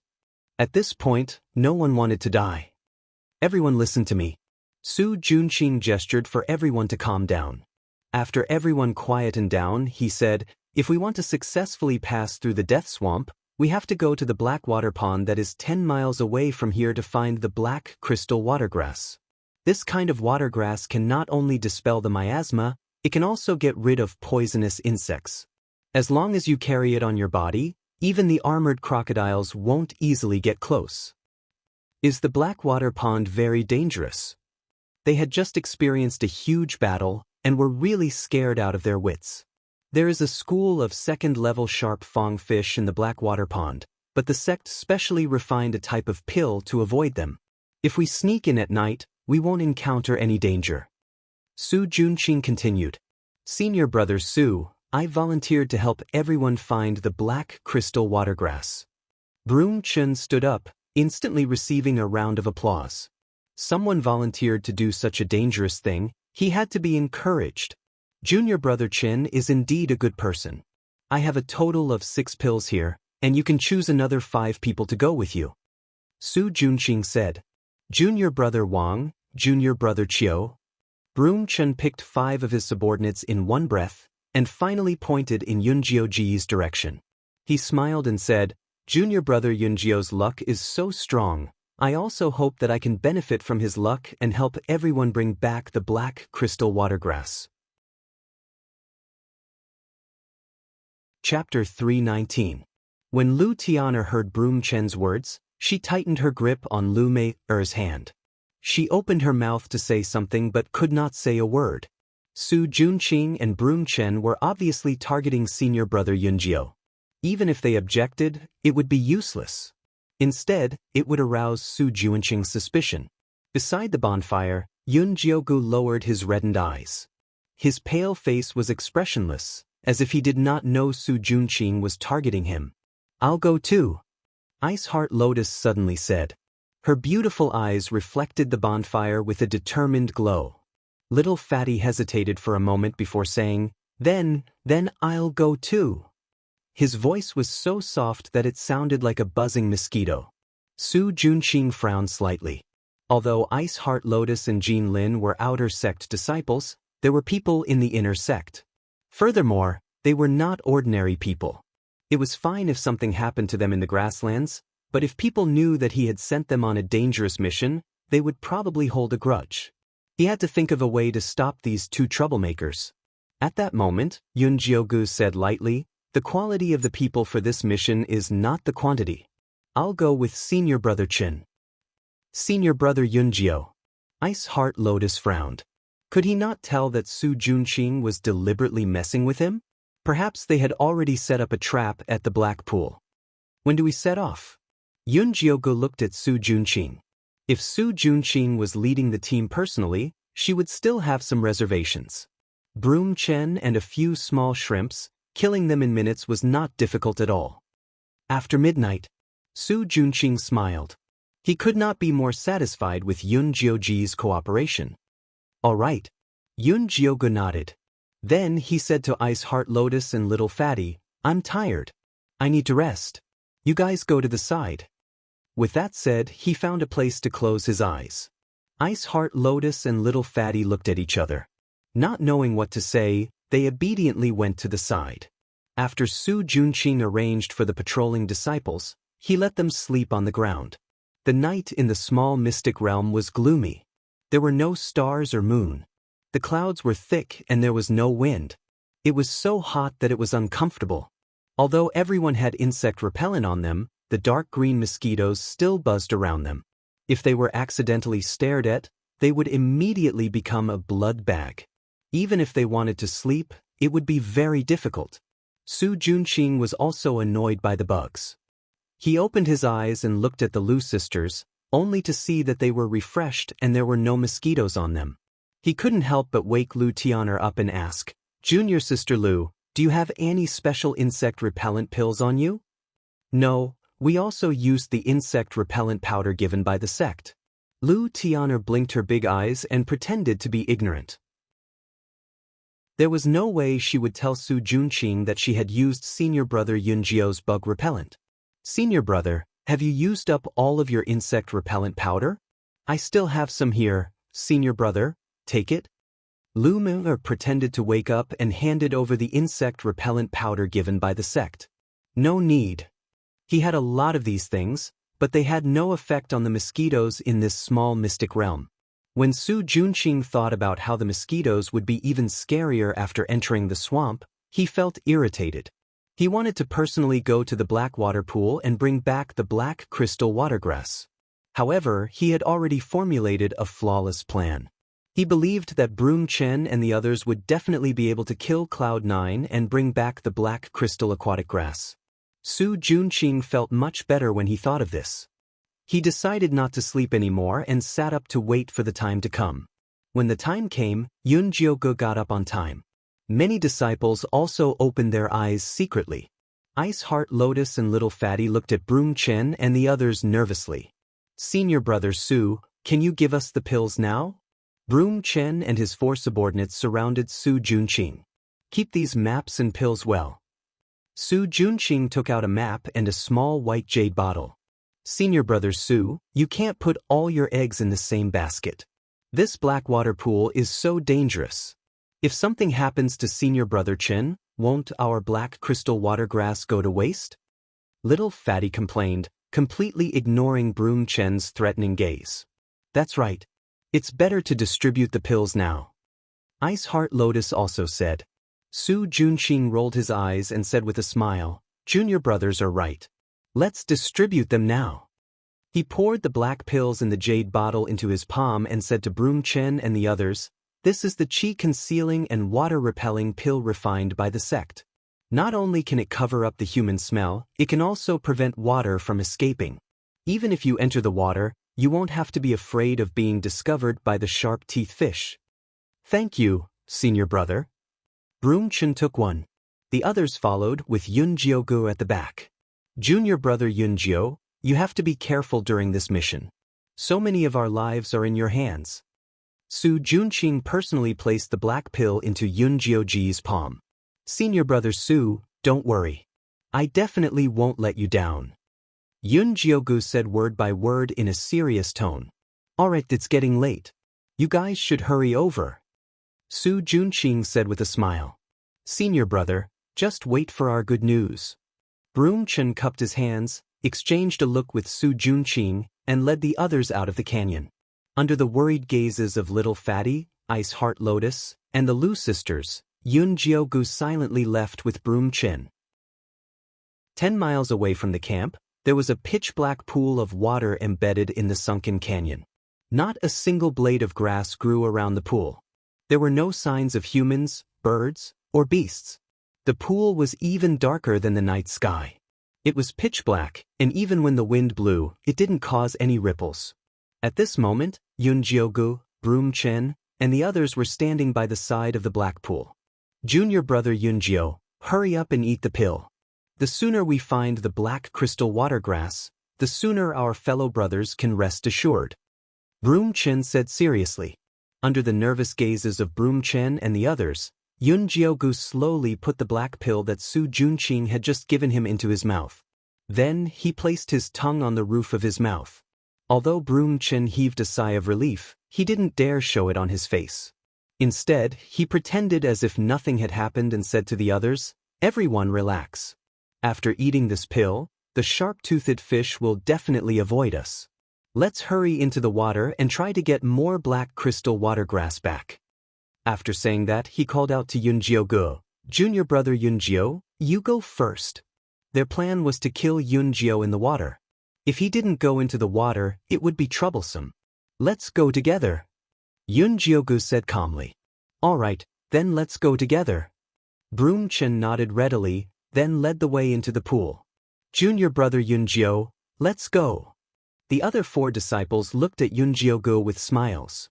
It was obvious that they wanted to line up behind her. Yun Jiuge didn't say anything else and went straight into the black pool. The other 4 disciples' eyes flashed with viciousness as they followed behind her into the water. Chapter 320. The water of the black pool was very cold, as if it was made of yin qi. The visibility in the water was very low, and it was as dark as the deep sea. Broom Chen took out a light blue bead from his storage bag. After inserting spirit energy into it, it emitted a faint light, illuminating the surroundings within a 10-meter radius. Yun Jiuge nimbly swam in the water, maintaining a certain distance from Broom Chen and the others. Broom Chen didn't have any intention of approaching her. He brought his subordinates to the depths of the pool and found a cluster of black water plants, emitting a gentle and beautiful light. Broom Chun shook the bead in Yunjioga's hand, and the light turned into a line of large words. "We'll go pick it, you protect us." Yunjioga patted the water, indicating her agreement. Broom Chen and the others slowly sank to the bottom of the pool, and then reached out to grab the black crystal water plants and forcefully pulled them out. The originally calm water immediately began to churn, as if a slumbering monster was awakening. Following that, the water in the distance began to ripple, and countless large fish with snow-white scales swam towards Yunjioga. The fish's mouths were filled with fine white teeth, and it was obvious they weren't vegetarians. Broom Chen immediately inserted spirit energy into the blue bead in his hand, and a faint blue light enveloped him and his 4 disciples. "Hee brat die." Broom Chen revealed a proud smile. Before Su Junqing entered the small hidden realm, he had already given them the real qi-concealing water pill. Yunjioga only received a normal water-concealing pill, which could only last for a short period of time, and definitely not enough for her to escape. Broom Chen thought of the bloody scene of Yunjioga being torn to shreds by the sharp-teethed fish, and became extremely excited. Unexpectedly, Yunjio calmly took out a black pouch from his storage bag and shook it in the face of the sharp fang fish that were swarming towards him. Dozens of small white bones floated out, and quickly formed the skeleton of a large monkey. Following that, the soul fire in the monkey's eyes lit up, and a gray light enveloped Yunjioga's body. Broom Chun stared at the small white bone monkey, and clearly recognized the identity of the profound white bone monkey. His heart was burning with passion. This profound white bone monkey was a great helper for cultivation. If he could get his hands on it, he would be able to reach foundation building soon. Unfortunately, before he could finish his thoughts, he saw Yunjioga take out a faint blue stone and put it in his mouth. Then he turned and swam towards Broom Chen and the others. His speed was even faster than the sharp-teethed fish. There was a loud bang. 3 black bone spikes that flickered with different colors struck their protective shields. The barrier shook violently, and the light slowly dimmed. Yunjioga waved his hand again, and 3 bone spikes shot out simultaneously, once again exploding on Broom Chen and the rest's defensive barrier. This time, the light blue bead directly shattered into countless water droplets, and the protective shield also disappeared. This time, the blue pearl directly shattered into countless water droplets, and the barrier disappeared. Yunjioga floated in the water, her black hair swaying in the wind. Her pale face, slightly red eyes, light purple lips, and exquisite facial features made her look as beautiful as a water demon. That pair of cold eyes looked at Broom Chen and the others as if he was looking at dead people. She waved her fair palm lightly, and the 3 bone spikes turned into black smoke. They spun around Broom Chen and the others' bodies, and instantly cut open their skin. The red blood spread in the pool, immediately causing a commotion among the sharp-toothed fish. Broom Chen's eyes widened in horror. When Su Junqing gave them the pills, he repeatedly emphasized one point, and that was that they absolutely could not see blood, otherwise the effects of the pills would immediately disappear. Escape, they must escape immediately. Broom Chen took out his own bone spear, infused all of his spiritual energy into it, and dashed towards the surface of the water. The other disciples also followed suit. Yunjioga landed in the middle of the black crystal aquatic grass and watched as they frantically fled. He slowly began to harvest the black crystal aquatic grass. In terms of concealing one's aura and avoiding water, was there anything more awesome than the mystic white skeleton monkey and the blue water crystal?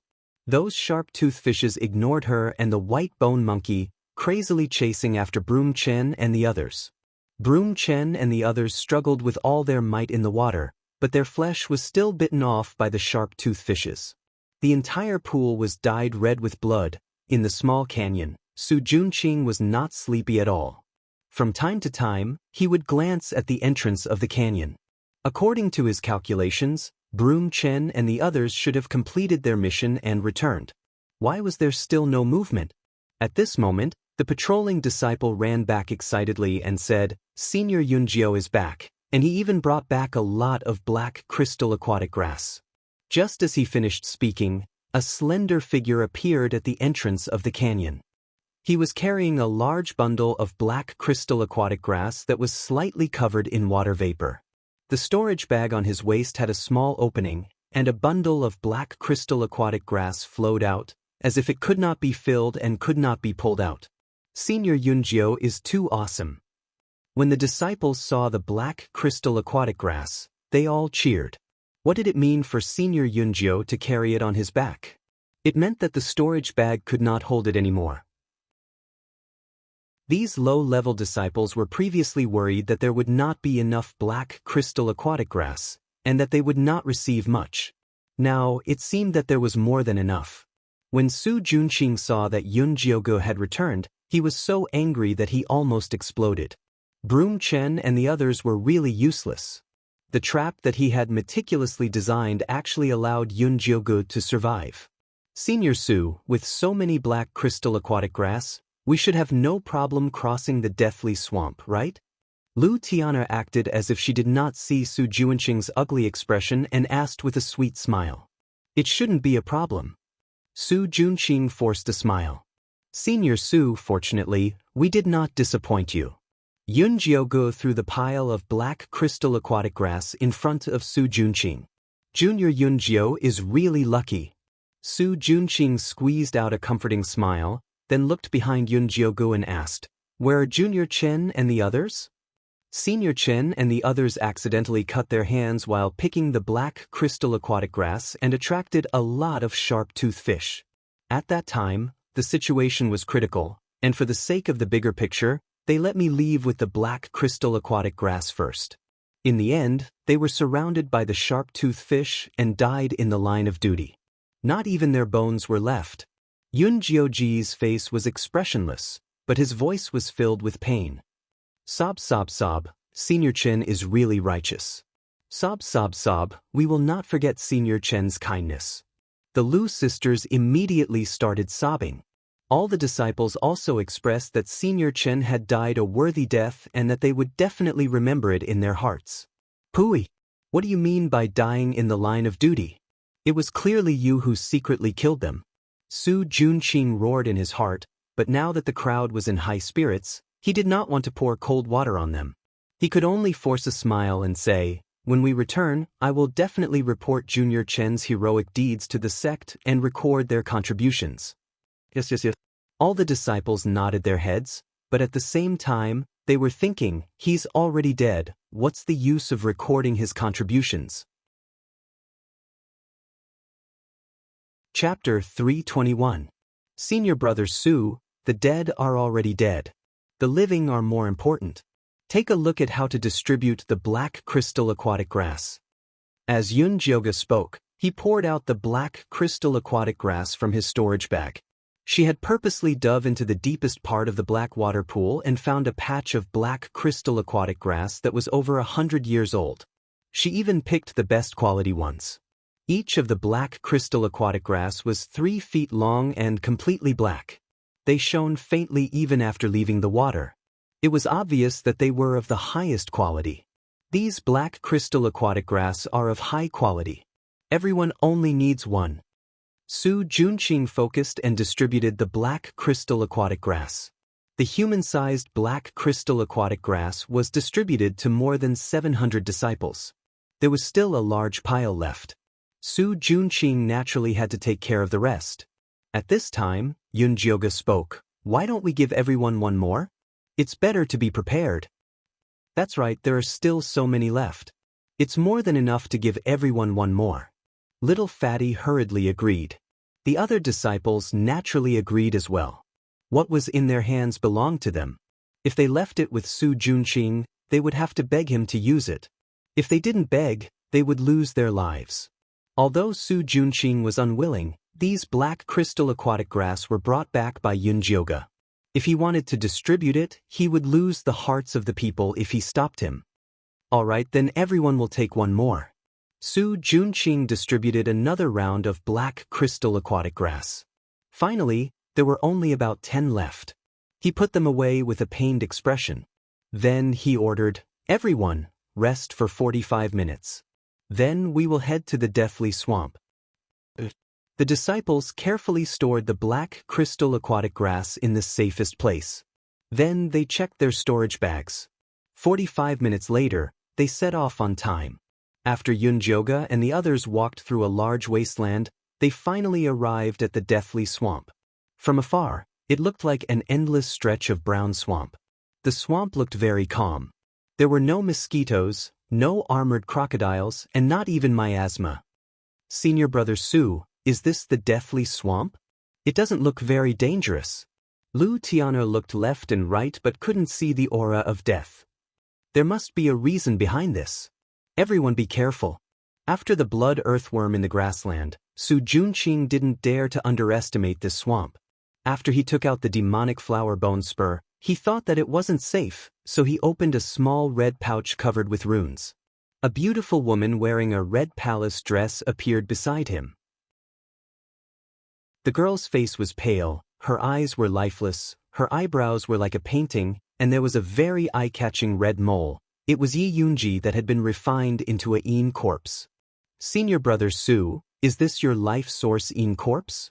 It's so beautiful. Lu Tiana praised. Now is not the time to worry about this. Everyone, when we enter the swamp, don't panic. Follow me closely. Su Junqing ignored Lu Tiana's words and instructed the disciples on the matters to take note of when entering the death swamp. Although Su Junqing liked to be flattered, he was very low-key in front of Yi Yunji. If he wasn't worried about getting injured in the swamp, he wouldn't have let Yi Yunji out. Yunjioga's pupils constricted when he saw Yi Yunji. Resentment rushed to his head from the bottom of his heart. If it wasn't for the fact that she couldn't change her expression after being poisoned, her face would have been terrifying. Senior brother Yunjioga, what's wrong? Little Fatty noticed the change in Yunjioga's mood. It's nothing. Yunjioga looked down, hiding the anger in his eyes. You also feel that this swamp is very strange, right? Little Fatty said to himself. He thought that he would see a swamp filled with miasma, mosquitoes flying, and armored crocodiles everywhere. He never thought that it would be this quiet, anyone would feel that something was wrong. We still have to go in no matter how strange it is, there's no point in talking about it. Yunjioga lightly replied. Junior brother Yunjioga is right, we've already come this far, there's no point in being afraid. Everyone has high-level black crystal watergrass, so as long as we're careful, there won't be any problems. Remember to follow me closely. Su Junqing took out a yellow bead from his storage bag. This was the Earth Spirit bead. It was specially used to test whether it was possible to walk in the swamp. He saw him pour his spirit energy into the Earth Spirit bead and an earthy yellow light filled the air. Some places were very dark and some places were very thin. The dark places were possible to walk, while the thin places were the swamp. With this Earth Spirit bead, everyone successfully walked into the swamp. Yi Yunji walked quietly beside Su Junqing. Her red satin shoes were covered in a faint layer of gray air, making it seem like she was floating on the ground. Little Fatty's eyes lit up when he saw this. Previously, senior brother Yunjioga had reminded him to gather earth element under his feet, but he had never understood it. Now, he suddenly understood. A layer of yellow light appeared under his feet, making it much easier to walk on the muddy path. Use it sparingly, you don't have enough spirit energy, Ice Heart Lotus reminded him. This was not the time to cultivate. Oh! Little Fatty also realized that his spirit energy was depleting quickly, so he immediately stopped cultivating and focused on following the path that Su Junqing had created.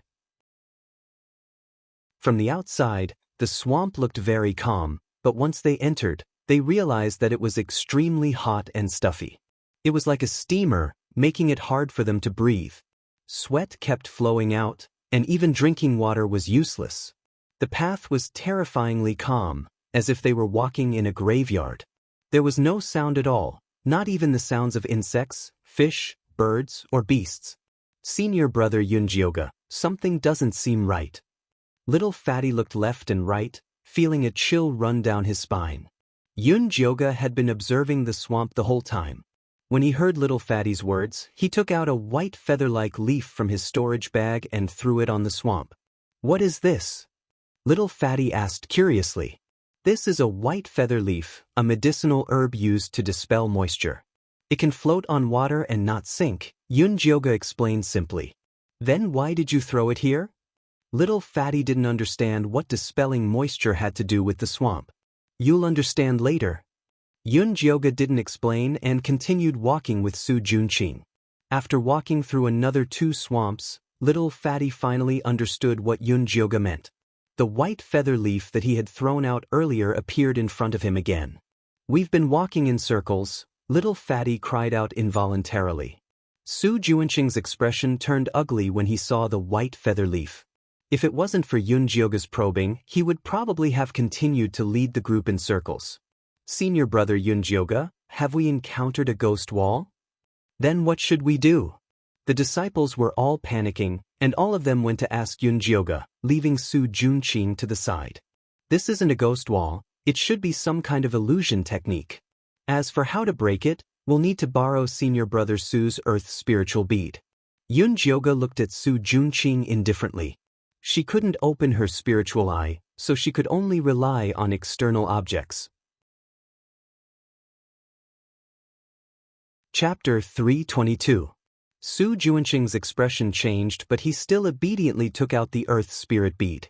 After Yun Jioga injected spirit energy into the earth spirit bead, he first sent earth spirit energy in all 4 directions. Following that, he took out a red pill the size of a thumb, crushed it, placed it in his palm and blew it. The red powder drifted away along with the earth's spiritual power and finally gathered in a direction in the west and stopped moving.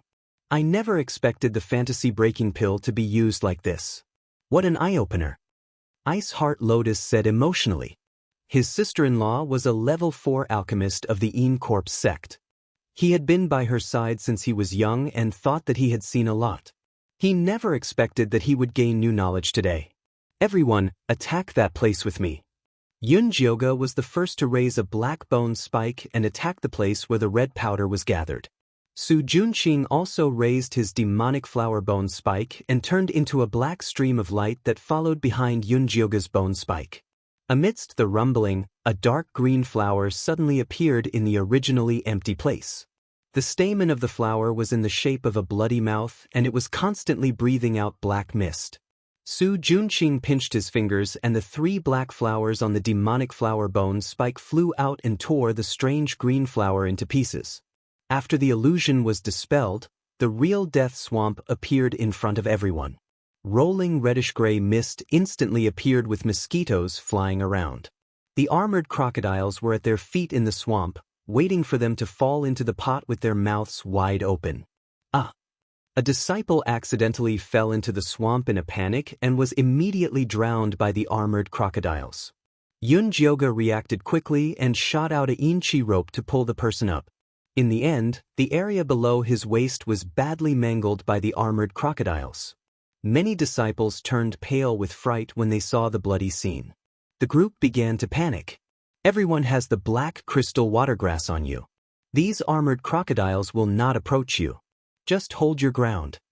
Su Junqing tried to calm the disciples, but no one cared about him. Form groups of 10 and look out for each other. Pay attention to where you step. If you can't cross it, use the frigid frost energy palm to seal off the path. We've already made it through the grasslands, so this little swamp is nothing. Yun Jioga concentrated his energy into his dantian and his clear voice entered everyone's ears. Don't be afraid. Senior Yun Jio will definitely lead us through this. Little Fatty and Ice Heart Lotus comforted. The disciples immediately quieted down. Only then did they realize that the black crystal watergrass on them was emitting a black mist with a fishy smell. Not only did it isolate the red miasma, but it also prevented the mosquitoes from approaching. The armored crocodile also seemed to be quite afraid of the black mist. Yun Jioga seemed to have forgotten that the Earth Spirit Pearl was borrowed from Junqing. He injected spirit energy into it and continued forward after confirming the path. Yun Jioga seemed to have forgotten that he had borrowed the Earth Spirit Bead from Su Junqing. He inserted his spiritual power into it, and after confirming the route, he continued moving forward. Ice Heart Lotus and Little Fatty guarded her vigilantly, intentionally or unintentionally cutting Su Junqing apart. Su Junqing's face darkened, but she didn't mention anything about taking it back. Now that the disciples generally believed in her, it was useless to take it back. Yunjioga led the way while Ice Heart Lotus used her Frost Bone Spike to create an ice path. The disciples behind him used their Frostine energy palms to slowly advance on the ice path. Yunjioga led the way. Ice Lotus used Frost Bone Spikes to form an ice path. The disciples behind him used Frostine palm and slowly advanced. Occasionally, disciples would be dragged into the water by the armored crocodiles. But overall it was rather smooth. Yunjioga saw that the yellow mist had condensed into a large patch in front of him. It was obvious that there was a piece of solid ground for him to rest on. Yunjioga saw the brown mist condense in front of them. It was obvious that there was a piece of land for them to rest on. The land was about an acre wide. The brown soil was very hard. It was isolated from the surrounding swamp. It must have been condensed by the disciples of the past. Junior Yunjio. Su Junqing was about to retrieve the Earth Spirit Pearl. Suddenly, screams and the sound of the armored crocodiles chewing on bones came from the east of the miasma. Not only that, but they were also shooting out bone spikes. The reddish-gray miasma stirred. It was obvious that an intense battle had taken place. The disciples of the other outer sect peaks have been attacked. Yunjioga looked in that direction. He had no idea which outer sect peak it was. Little Fatty's heart sank. He really wanted to say that they should avoid it. They had a competitive relationship with the other outer sect disciples. It was good enough that they didn't hit them when they were down. Saving them was impossible. Who's in front? At this moment, a sharp female voice came from the front. It was Bailan's voice. Senior Sister Bailan, how are you guys? Su Junqing was delighted. Help had finally come. We've encountered a group of armored crocodiles. Junior Brother Su, hurry and bring people to help us. Bailan's voice was anxious. It looked like she couldn't hold on much longer. Junior Yunjio, why don't you come with me to save them? Su Junqing said.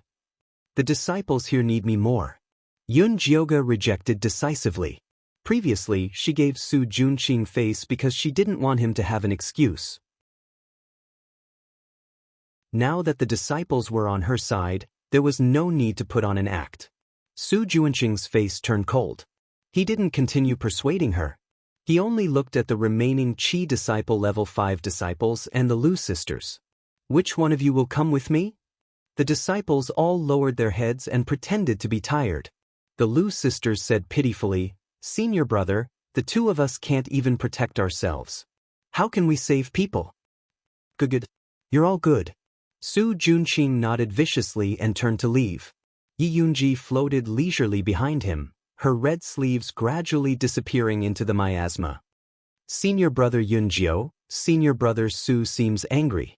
Little Fatty was a little worried that Su Junqing and Bailan would come back and cause trouble.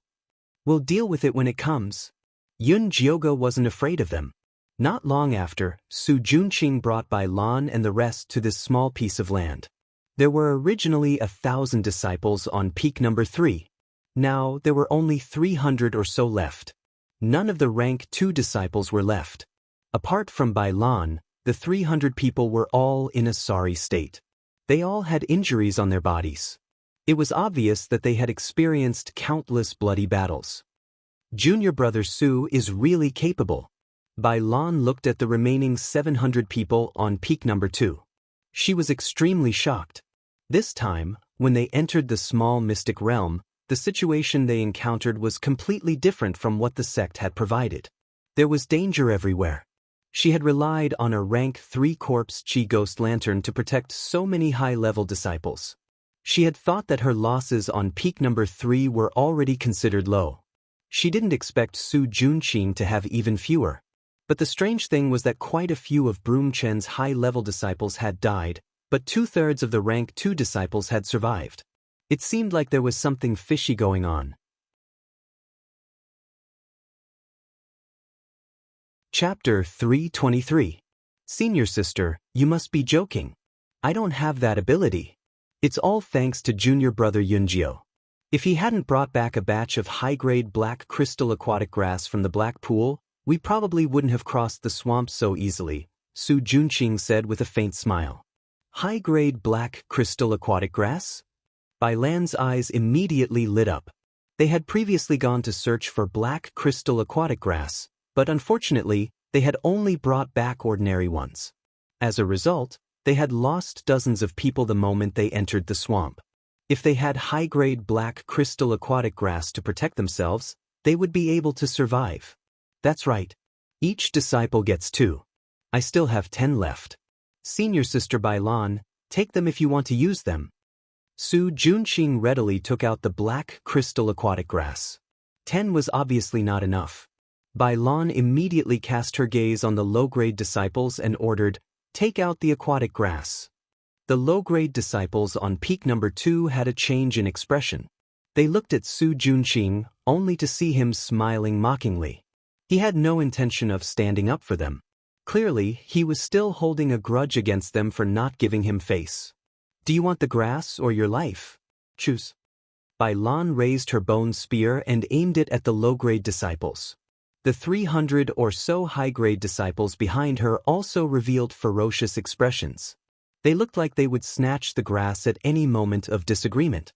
"Senior Sister Bailan, let's talk this out. There's no need to resort to violence." Yunjioga raised his black bone spear and stood in front of Bailan. "Junior brother Yunjio is going against us." Bailan narrowed her eyes, overflowing with killing intent. The black crystal aquatic grass was related to their lives. Even if they had to kill someone, they had to snatch it back. "Senior Sister Bailan, you misunderstand. We are all from the same sect, so we naturally have to help each other." Yunjioga knew that falling out with Bailan would only result in both sides suffering. When that happened, the low-grade disciples would be the ones to suffer. He turned to the low-grade disciples and said, "Everyone hand over the extra black crystal aquatic grass to me." This meant that he wanted to stand up for them. "Here." Little Fatty and Ice Heart Lotus were the first to hand over their extra black crystal aquatic grass. The other disciples also handed in their weapons. They purposely kept the good ones and handed in the damaged ones. After Yunjioga collected the black crystal aquatic grass, he counted the number of people on Bailan's side, and then took out the worst 350, handing it to Bailan. "This is a token of our Mountain Number 2's disciples' appreciation. Please accept it, Senior Sister." Yunjioga emphasized the words "all the disciples." Fatty, Ice Heart Lotus, and the rest stood behind her with wary expressions. The rank 2 disciples gripped the bone spears in their hands, looking like they were ready to fight to the death. Bailan narrowed her slender eyes and stared at Yunjioga. The expression on Yunjioga's devilish face was normal, and he was not at a disadvantage when confronting Bailan. "Senior Sister Bai, if you have something to use, then use it. Let's all take a step back. That way, it'll be easier for us to meet in the future." Yunjioga said coldly. Evil disciples also had to pay attention to morality. The other party had already offered their benefits, but you still wanted to dig up the other party's secrets. Don't blame the other party for risking their lives. Fine, you win. Bailan evaluated the strength of the 2 sides and found that she did not have the advantage. She could only fiercely take out the black crystal aquatic grass. "Senior Sister Bai is too polite." Yunjioga did not care about Bailan's anger at all. Bailan distributed the black crystal aquatic grass. The disciples with high cultivation bases took the best and the disciples with low cultivation bases took the worst. The remaining disciples of the 3rd peak had the lowest cultivation base at the 3rd level of Chi disciple. There were a few of them who secretly looked at the low-level disciples of the 2nd peak, clearly not having good intentions. The low-level disciples had been moving in a group the entire time, but seeing these evil gazes, they hugged even tighter. Bailan did not care about the actions of these disciples. She enviously said to Su Junqing, "Your Yin corpse is really not bad. If it wasn't for Yi Yunji spitting out the Yin spirit cold chi to scare away those armored alligators, another group of disciples of the 3rd peak would have died. It would be great if she could have a Yin corpse like this. Senior Sister is too kind." Su Junqing humbly said, "I heard that she has a little brother called Yiyu?" Bailan lowered her voice. This news was not a secret in the Yin Corpse sect. Many people had secretly gone to the Thunder Country to find Yiyu. It was a pity that none of them succeeded. It was said that he went with Yun-joga to the 10,000 mountains to find an opportunity. That's right. Su Junqing nodded. I heard that blood-related people have the easiest physique. You are most familiar with the Yi clan, why don't you tell senior sister some information? Senior sister won't forget your kindness. Bai Lan said with a charming gaze. Senior sister, it's not that I don't want to help you, it's that I don't know where Yi Yu went. Su Junqing had a helpless expression. He already knew that the chances of him taking down Yi Yu was very small. This was because even Elder Mo Hua had sent people to the 10,000 mountains to find him. The two of them were focused on their conversation and didn't notice that Yi Yunji's eyes flashed with a sharp light. Her red sleeves were tightly clenched. Yun-joga had been secretly paying attention to Yi Yunji's movements, so he naturally noticed her abnormality. It seemed that Yi Yu was indeed Yi Yunji's reverse scale. Even though the power of the treasure map had been sealed, it still affected her. Yun-joga was afraid that Su Junqing would notice Yi Yunji's abnormality, so he hurriedly said, Everyone is almost done resting, let's get ready to set off. Junior brother Su, there aren't many disciples left on both sides, why don't we join together? Bai Lan took the initiative to suggest to Su Junqing. The remaining disciples on peak number 3 were all high-level disciples. After joining peak number 2, they would naturally be able to crush those low-level disciples. Su Junqing was about to agree when he heard Yun-joga say, There's no need. You go your own way, I'll go mine. It's best if we don't interfere with each other. Why, are you in charge of peak number 2 now? Bai Lan raised her brows and glanced at Su Junqing. Before Su Junqing could say anything, all the disciples on peak number 2 responded in unison, We'll listen to senior brother Yun-joga. Su Junqing's earlier actions had already bitterly disappointed them, not to mention that Yun-joga had helped them through this entire journey. No wonder. Senior sister Bai, as you can see, I've been robbed of my power. Su Junqing laughed coldly, but he was in no hurry. The true danger of the little secret realm was with the human-faced peach. Even if Yun-joga took the position of leader, he would not be able to deal with it. Junior brother Yun-joga is really bold, but I like it. Bai Lan threw a no at Yun-joga. After relieving her worries, she was finally in the mood to flirt with men. Yun-joga faced her coldly and did not reply. He called for Ice Heart Lotus, Little Fatty, and the rest to prepare to set off. Junior brother Yun-joga, are you really not coming with us? Bai Lan asked, unwilling to give up. She also could not understand why junior brother Yun-joga would be so protective of those low-level disciples when they were all trash. Yun-joga used his actions to express himself, leading the disciples on peak number 2 in another direction and leaving. Chapter 324. Tisk, junior brother Su sure has a good temper. Are you really going to let an outer disciple walk all over your head like that? Bai Lan felt that Su Junqing was really a coward. He couldn't even watch over the disciples he was leading. What else could he do? Picking the human-faced peaches is the most important thing. When the time comes, he'll understand. Su Junqing laughed coldly. That's true. Bai Lan looked at the disciples behind her. She didn't know how many of them would survive the last round. After Yun-joga and the rest left Su Junqing and Bai Lan, they successfully left the Death Swamp and arrived at the human-faced mountain. The human-faced mountain was hundreds of zhang tall. The mountain rocks were black with traces of blood. From afar, it looked like the face of a man in deep thought. It was a rather handsome man's face. The human-faced peach forest grew on the top of the man's face, which was the peak. Everyone be careful. Yun-joga had thought that climbing the mountain would be another adventure. He didn't expect to reach the peak so smoothly. A cool breeze blew. At a glance, there was a lush peach forest. These peach trees weren't tall, and their leaves weren't lush. However, they were quite good at fruit. Green peaches the size of a human head hung from the branches. They didn't seem to be fully ripe yet.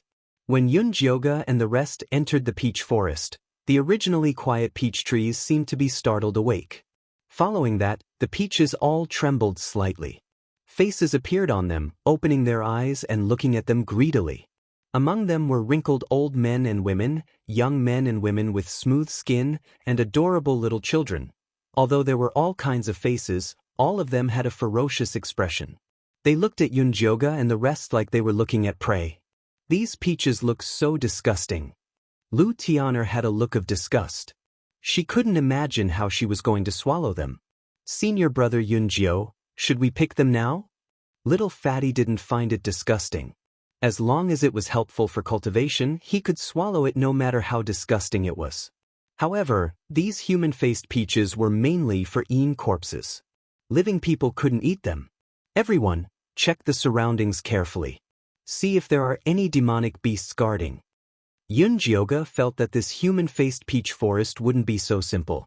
She led Little Fatty, Ice Heart Lotus and company around twice but did not discover any traces of demonic beasts nearby. The entire peach forest was even quieter than a graveyard. Senior brother Yoonjio, the people from Peak 1, Peak 4 and Peak 5 are here, Lu Mi-er said, pointing at the foot of the mountain. Yoonjioga walked over to take a look and saw that a large group of outer court disciples had already arrived at the foot of the mountain and were preparing to climb up. Senior brother Yoonjio, let's hurry up and pick the peaches. Little Fatty said anxiously. Otherwise, it would be another round of fighting once the other disciples arrived. There's no rush. I'll try picking one first. Yoonjioga took the lead. She first summoned 3 bone spikes and placed them around her body. Then, she carefully walked towards the human-faced peach. Finally, she chose one that looked like a beautiful peach and slowly stretched out her hand. But before she could even touch the peach, she was hit by a stone. Yoonjioga turned his head to look and saw a figure standing on the peach tree. He had gray hair and gray eyes, and there was a drop of blood between his eyebrows. He was beautiful yet strange. Who else could it be but Teacher Zishang? Reaching out to pick it? You're too daring. Zishang came to Yoonjioga's side and tried to grab her waist. Why are you here? Yoonjioga slapped Zishang's hand away. This guy had mysteriously slipped away halfway. If he didn't give her an explanation, he wouldn't be able to get close to her. I found something good here. You'll definitely like it. Zishang blinked his gray eyes, looking as if he wanted to know. How do you know I'll like it? Yoonjioga rolled her eyes. If you want to say it, then don't. Are you really not going to ask? These human-faced peaches are very interesting. Zishang continued to tempt her. Such a large peach forest is right here. Can't I find it myself? Why would I ask you? If he couldn't find it, then so be it. In any case, she wouldn't let Zishang do as he wished. TSK, little Jioga is getting less and less cute. Zishang shook his head. This girl was getting harder and harder to please. It's better if you don't love me. Yoonjioga was so focused on bickering with Zishang that she forgot that Little Fatty and Ice Heart Lotus were bitterly waiting for her to pick the peaches. Senior brother Yoonjio can't be possessed, right? Ice Heart Lotus said worriedly. Don't worry. I'll try using a big move. Little Fatty was an impatient person. He immediately raised his mountain bone spike and flew towards Yoonjioga. Yoonjioga subconsciously released a gray light, sending Little Fatty's mountain bone spike flying. Plop. The peach on the head of an old man with a face full of wrinkles fell to the ground after being cut off by the mountain bone spike. Yoonjioga was about to pick it up when Zishang pulled her back. The next moment, the old man's eyes turned blood red. He flew towards Little Fatty at an unbelievable speed. Be careful! Ice Heart Lotus pushed Little Fatty away and raised her frost bone spike. She had been condensing ice to help everyone on their journey. Her speed had also been trained. The cold air instantly froze the old man's head. F***CK, what kind of freaking peach is this? It can even fly.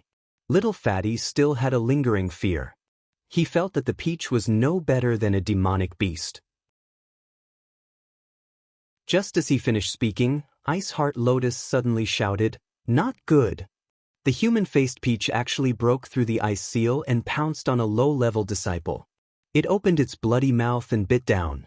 That low-level disciple didn't even have time to scream before he was sucked dry and turned into a piece of human skin. After the old man's head sucked its fill of flesh and blood, It closed its eyes.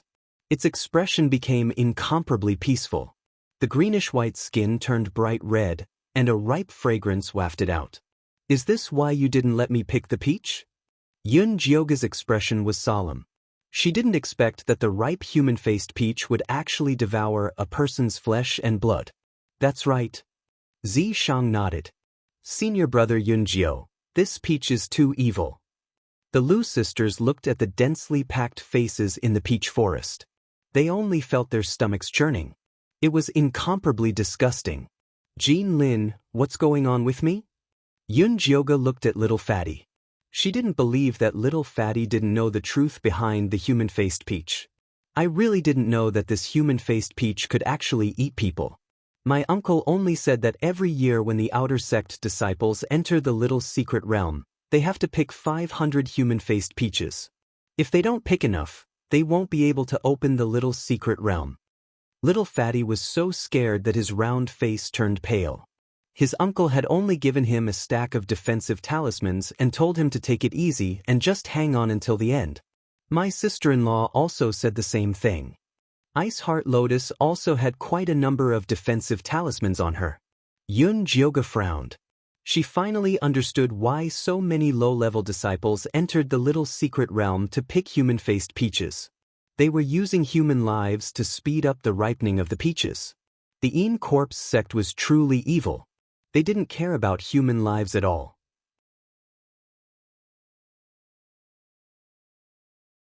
Chapter 325.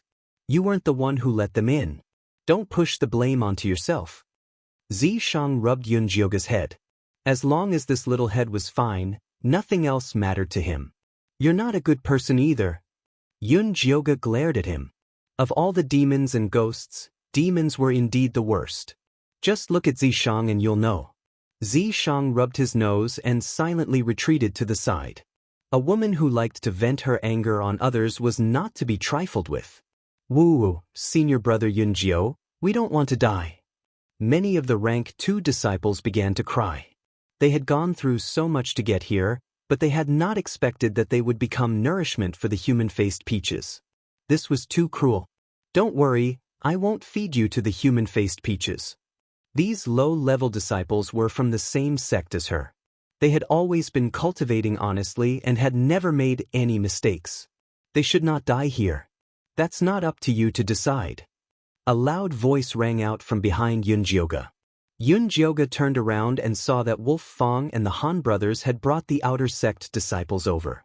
Although the 3 of them had encountered danger after entering the pocket dimension, they had always been cautious. Thus, their losses were not too great. Basically, each of them had left behind 500 disciples. Adding up to 1,500 people, they were able to completely crush Yunjioga's group. What is the meaning of this, senior brother Han? Yunjioga looked coldly at the incoming group. Where's senior brother Su? Han Xiaoxi did not answer the question. He looked left and right and did not see Su Juanqing's figure. Could it be that he had died? That was impossible. That brat had obtained many benefits from Elder Mo Hua, and he also had the Een corpses protecting him. Even if they all died, he would not die. Senior brother Su and senior sister Bai Lan are behind. Yunjioga replied lightly, then asked, how does senior brother Han plan to pluck the human-faced peaches? She did not believe that the disciples behind the Han brothers would be willing to die. Hee hee. Han Xiaoxi glanced at Yunjioga and the rest with a malicious look. Naturally, the weaklings will go first. What he meant was that he wanted to force Yunjioga and the rest to go first, so that they could sit back and reap the benefits. Dream on. Ice Heart Lotus was enraged. Frost Bone spikes burst out with Een Chi. Little Fatty and the Lu sisters also took out their bone spears. Junior apprentice brother Bing, junior apprentice brother Jean Lin, junior apprentice brother Yunjio, and junior apprentice sister Lu, there's no need to be so angry. The weaklings I'm talking about aren't you guys. Why don't you all come over to our side? When the time comes, everyone will hand over the human-faced peaches together and the sect will split the rewards together. Han Xiaoxi chuckled, planning to split Bing Xinlian and the others up. The disciples of peak number 2 became nervous. They were afraid that Ice Lotus and senior brother Yunjio would really abandon them. Yunjioga nodded and said, "Senior martial brother Han is right, the weak go first." Senior brother Ninth Cloud. Ice Heart Lotus widened her eyes in disbelief. She could not believe that the person she admired would be so heartless.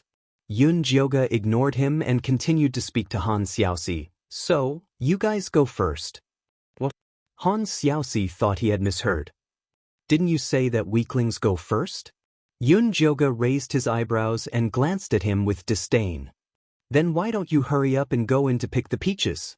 Before Han Xiaoxi could regain his senses, the disciples of peak number 2 were already cheering.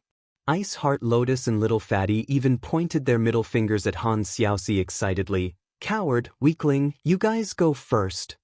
"I say, junior brother Ninth Cloud, are you blind or did a donkey kick you in the head? Can't you tell who's the weak one?" Han Xiaoxi was so angry that he laughed.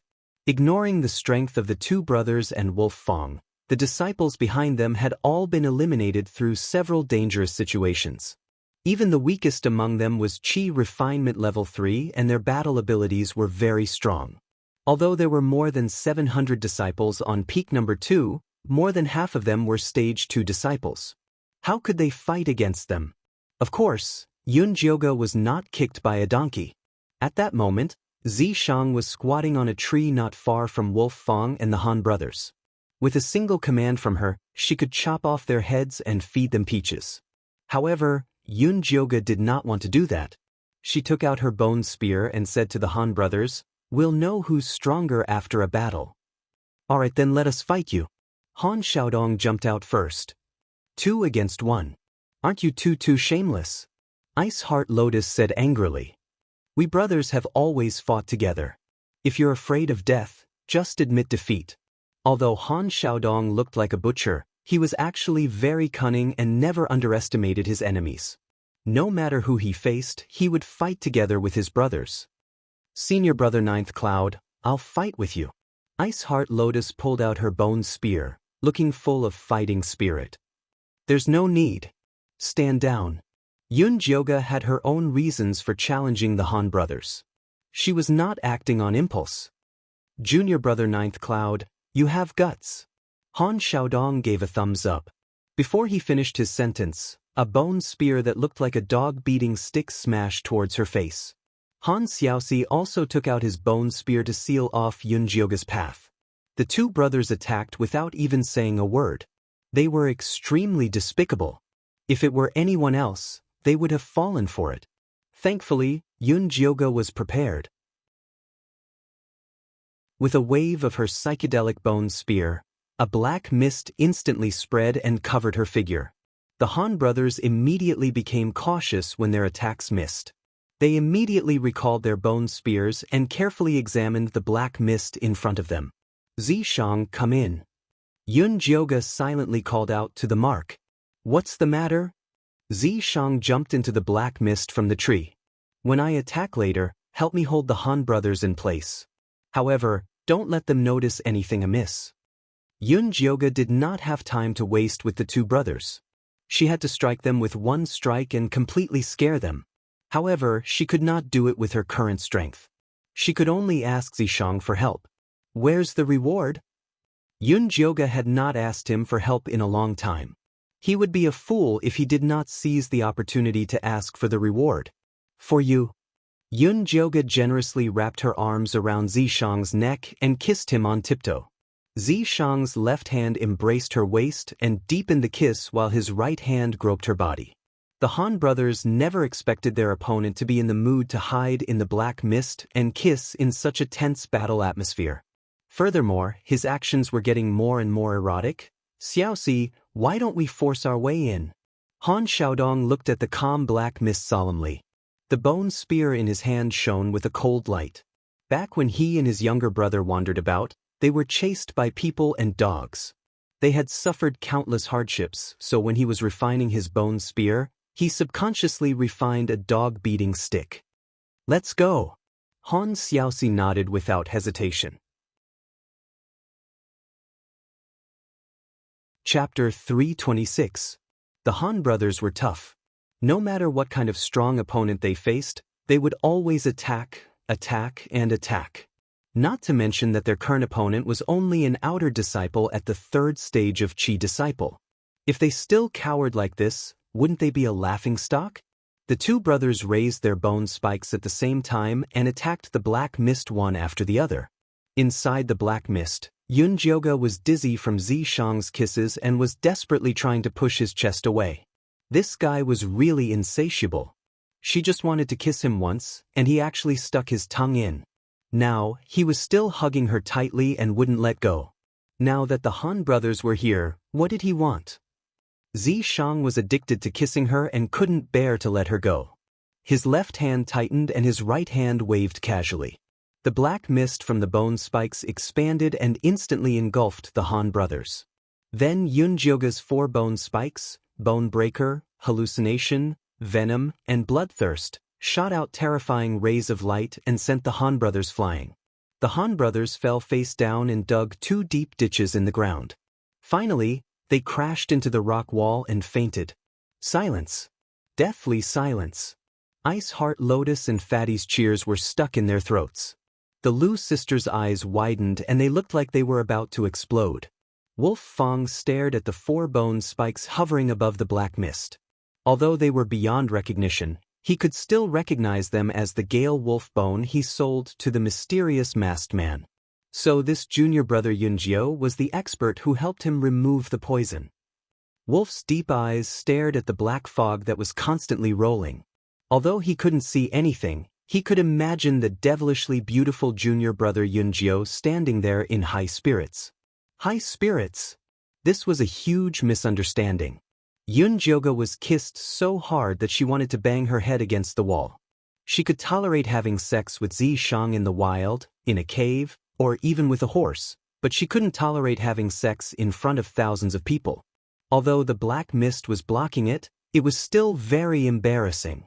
Fortunately, Zi Shang knew Yun Jioge's bottom line. Although he felt that there was nothing wrong with having a round of dual cultivation here, he did not dare to really anger Yun Jioge. In the end, he reluctantly let go of her. F***ck, this old lady is begging you again. Stab my eyes and break my little dick. Yun Jioge fiercely wiped her mouth. Even if she had to fight the Han brothers to the end, it would be better than being trampled on by him. Keep your eyes. You can cut them when they grow out. Zi Shang laughed like a cat that had stolen a fish. Laugh your ass. Yun Jioge glared at him. After retrieving the psychedelic bone spike, the black fog immediately dissipated. Senior brother Yunjio, are you all right? The Lu sisters, Ice Heart Lotus, and Little Fatty immediately surrounded him. I'm fine. Yun Jioge tried to put on a cold expression. Fortunately, her face was bewitching enough. After kissing for a long time, her light purple lips only turned dark purple. It was impossible to tell that she had been kissed forcefully. Did you see that?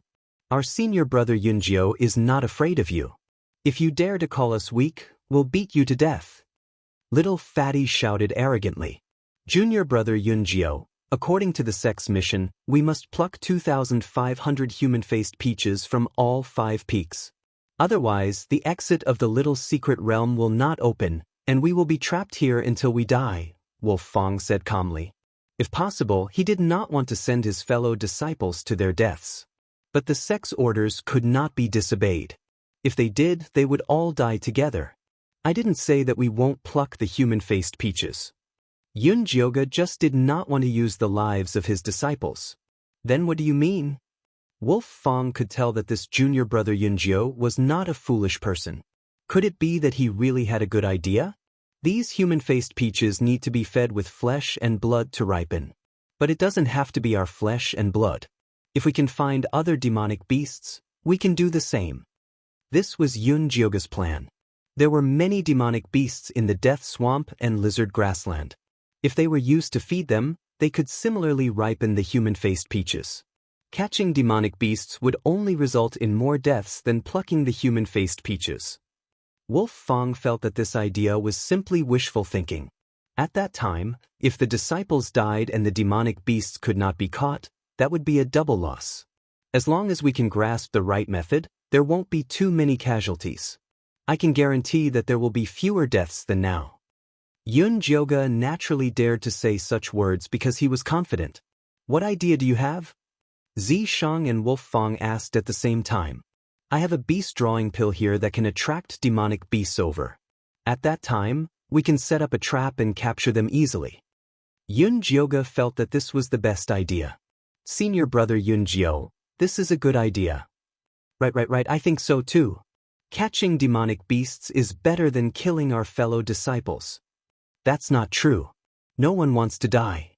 If you force me to pluck those disgusting peaches, I'll fight it out with you.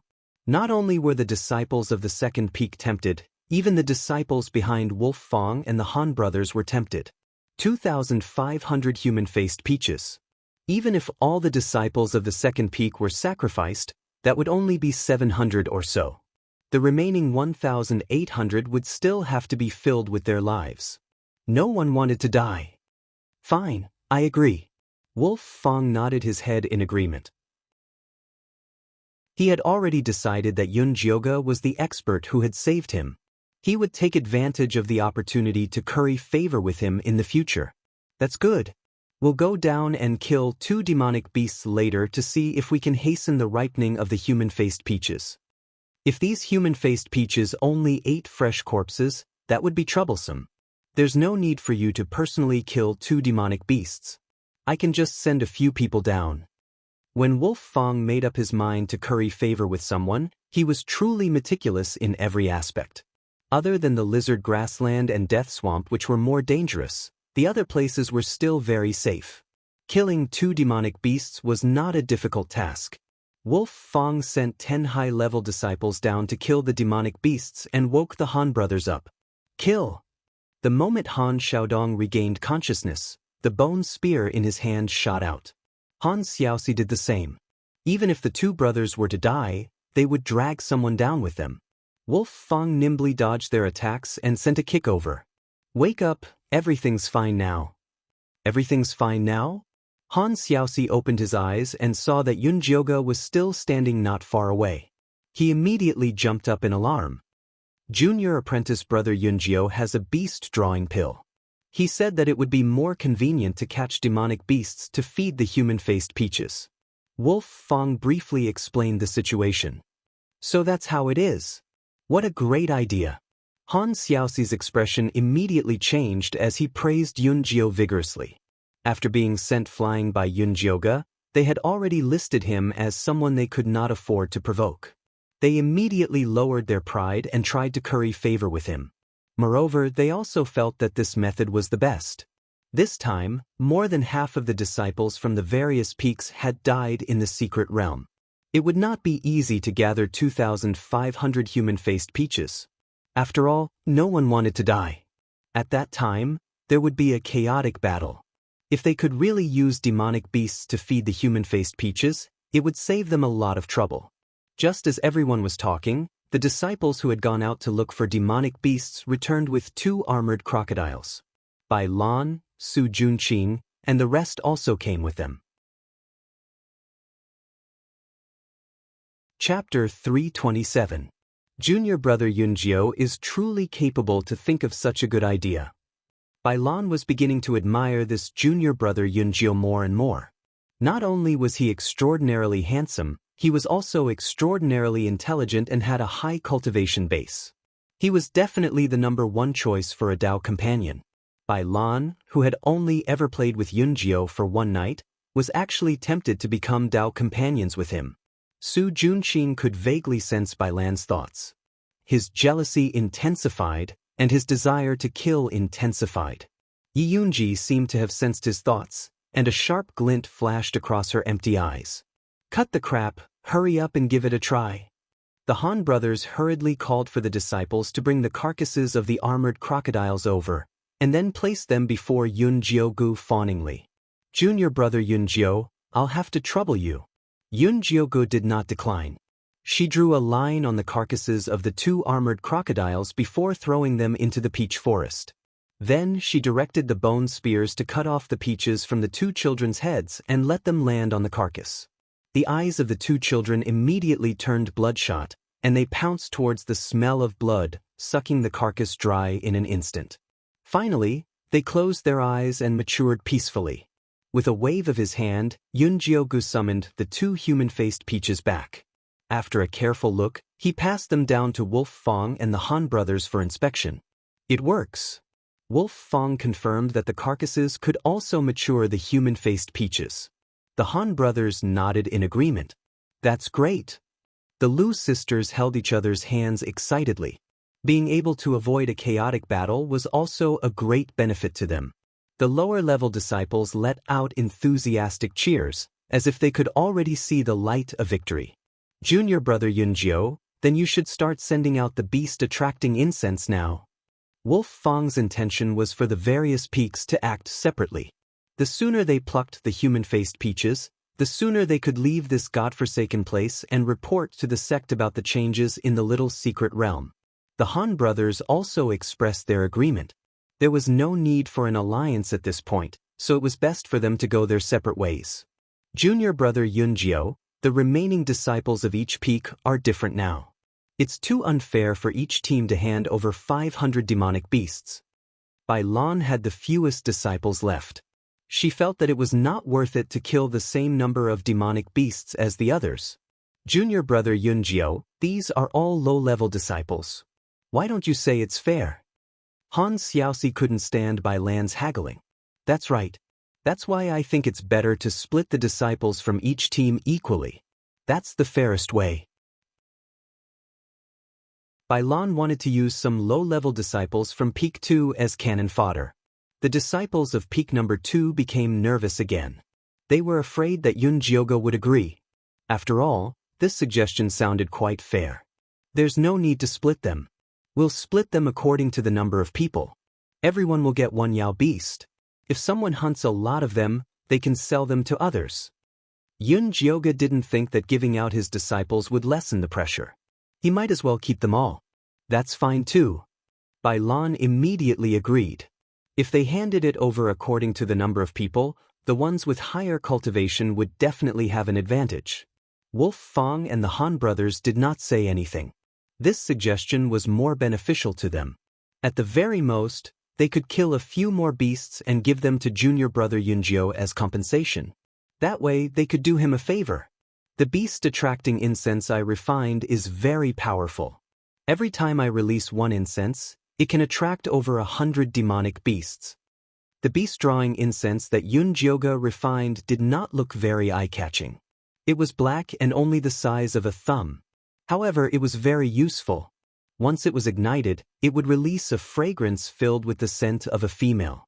All the male beasts within a 2-mile radius would be attracted by the fragrance. Junior brother Yunjio, don't worry.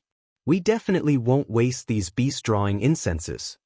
The Han brothers stared at the beast-drawing incense without blinking. Junior brother Yunjio's pills, what else do we have to doubt? Bai Lan extended her hand towards Yunjioga with a smile. This beast-drawing incense is made from the essence blood of a female fragrant beast. You know that this female fragrant beast is worth 1,000 spirits. That bit of essence blood is not easy to get. Yunjioga played with the beast-drawing incense in his hand and refused to hand it over.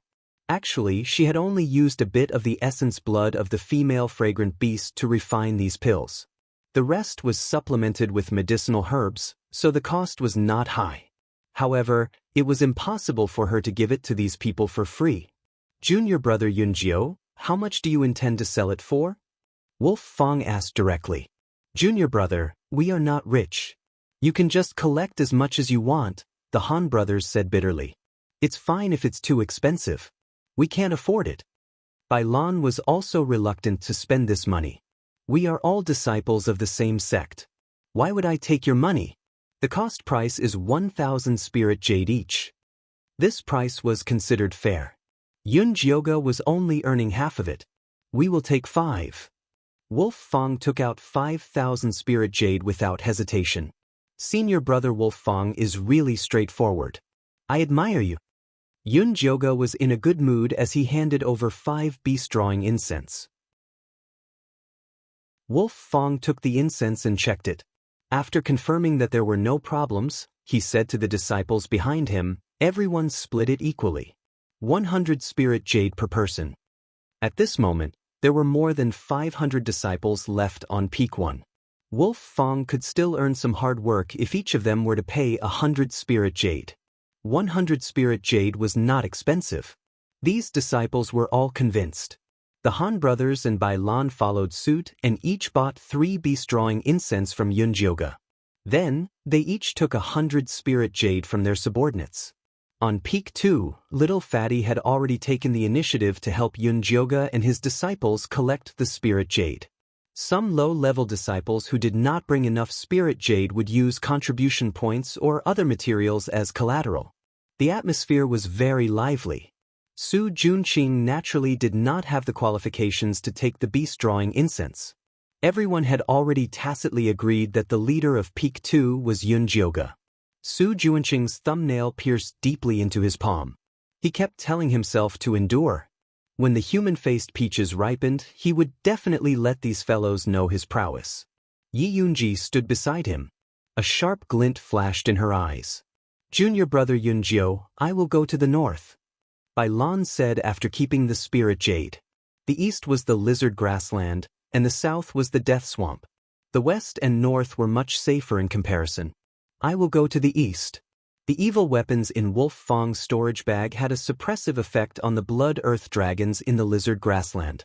Junior brother Yunjio, where are you going? Han Xiaoxi asked carefully. Although they had more people and higher cultivation, they should be going to the death swamp. But junior brother Yunjio might have other plans. I will go to the south. Yunjioga's side had more than 700 people. They needed the most demonic beasts. They did not know what the situation was like in the west. The death swamp was more abundant in demonic beasts. Moreover, with Zi Shang protecting them, she felt that there would not be any big problems. Zi Shang patted her head in approval. Good job. Although Yunjioga did not know why Zi Shang was so enthusiastic, he felt more at ease. Chapter 328. Junior brother Yunjio is indeed righteous. Han Xiaodong gave him a thumbs up, looking like he was impressed. However, it was unknown how much sincerity was in his words. Senior brother Han, you flatter me, Yunjioga replied plainly, then said to the crowd, let's meet here in 5 days. 5 days was enough time to kill the demon beasts. Most importantly, the mystic realm would open in 10 days, so they had to prepare in advance. All right. The people of Wolf Fang sect nodded and bade farewell. Yunjioga led the disciples of Peak number 2 towards the east. Senior brother Yunjio, can we really kill that many demon beasts? Lu Tiana was not confident. There were too many low-level disciples here. A few armored crocodiles could kill them all. You'll know when the time comes. There was no use in talking. Facts spoke for themselves. After Yunjioga led the people down the mountain, they began searching for a suitable place to set the trap. It has to be about 1 kilometer away from the death swamp. It's best if it's not too flat and empty. Yunjioga briefly explained the requirements of the trap. Little Fatty and Ice Heart Lotus immediately began searching. Unfortunately, the spots they found were not ideal. This is not bad. Zi Shang walked around and finally chose a light brown marsh. Yunjioga went over to take a look. The marsh was about half an acre wide and 1 person deep. It was diagonal to the death swamp. It was exactly 1 kilometer away and there were many weeds and rocks around it. The armored crocodiles would need to spend some effort to climb over. It was a very good spot. Let's set the trap here. Yunjioga was very satisfied with the marsh. She gathered the disciples of Peak number 2 and arranged them into 5 teams according to their elemental attributes. As the Yin Qi was of the earth attribute, the disciples with the earth attribute were the most. There were more than 300 of them. The next most were the ones with the wood attribute. There were also more than 200 of them. There were more than 100 metal, water, and fire attribute spiritual roots. Ice Heart Lotus was the only one with the ice attribute. Senior brother Yunjio, these armored crocodiles have thick skin and extremely high defense. It's very difficult for our attacks to penetrate their skin. Spoke from the bottom of her heart. The bone spikes of these rank 2 disciples were the ones given by the sect. They had very low attack power. It would take 100 people to kill one armored crocodile. Gathering 700 would be a huge problem. The armored crocodiles have high defense, but their spirit power is very weak. We just need to destroy their consciousness. Yun Jyoga had naturally researched the weaknesses of the armored crocodiles. How are we going to destroy his consciousness? The disciples looked at each other, feeling as if they were listening to a heavenly book. Everyone should have learned the corpse control curse before, right? Yun Jyoga asked. Yun said. The Lu sisters nodded. This corpse control incantation was the Yin Corpse sect's most basic incantation and could be exchanged for with 10 contribution points. Although most of the disciples did not refine their own Yin corpses, they would still learn this incantation, hoping that one day they would be able to find a good Yin corpse and walk on the path of being able to call the wind and call the rain. But the one controlling the 7th ant was the Black Fiend sect. These low-level disciples couldn't compare to them. They needed to use a special method. Disciples with the same spirit roots split into groups of 10. Then practice using the corpse control curse like how we attacked the Yin ghosts. As long as these disciples could meet this requirement, they could increase the corpse control curse's power by 5 times. Killing the armored crocodiles wouldn't be a problem. This method sounded simple, but it required a high level of cooperation and absolute trust. These low-level disciples would go to the Yin Chi cemetery every day after entering the sect, so their cooperation was very good. With Yun Jyoga's protection, he didn't have to worry about being stabbed in the back. That was how he met the requirements. The Lu sisters and Little Fatty felt that Yun Jyoga's idea was reliable and immediately became excited. They all had earth spirit roots, so they each formed a group of 10. This was the fastest and had the best results. The other disciples followed suit and quickly got into the zone. Then what do we need to do? Ice Heart Lotus wasn't willing to be a wallflower on the side. You guys are in charge of guarding the side. When the time comes, we'll need to rely on your Frost Chi to control the armored crocodile's movements. Yun Jyoga also gave Ice Heart Lotus a task. He wanted her to lead the remaining disciples in charge of defense. No problem. Ice Heart Lotus readily agreed. The Frost Yin Chi Palm was a routine they were used to, so it was very easy to organize. But the most important thing now is to set up this trap. Yun Jyoga led the disciples to widen and deepen the depression.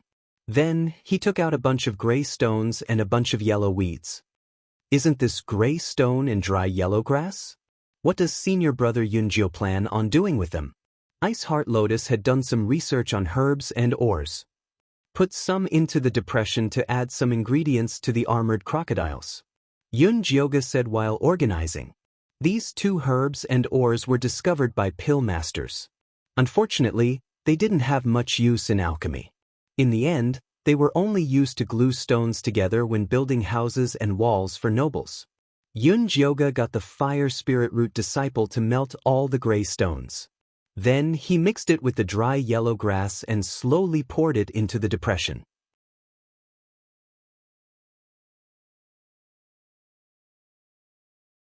Chapter 329. I'm far inferior to you. When I smell your fragrance, let alone 2 miles, I'll even run 2,000 miles to come over. Zi Shang's eyes curved, and his smile rippled. Damn, he was comparing her to a mother beast. If I can get you to scram 2,000 miles away, I'll be even happier. Yun Jyoga wished he could stuff the beast-attracting incense into Zi Shang's nostrils. Be serious. The armored crocodiles are coming. Zi Shang immediately changed the topic. A shadow appeared in the distance. Many armored crocodiles were ready to seek a mate. When they were close enough, Yun Jyoga threw the beast-attracting incense into the small depression.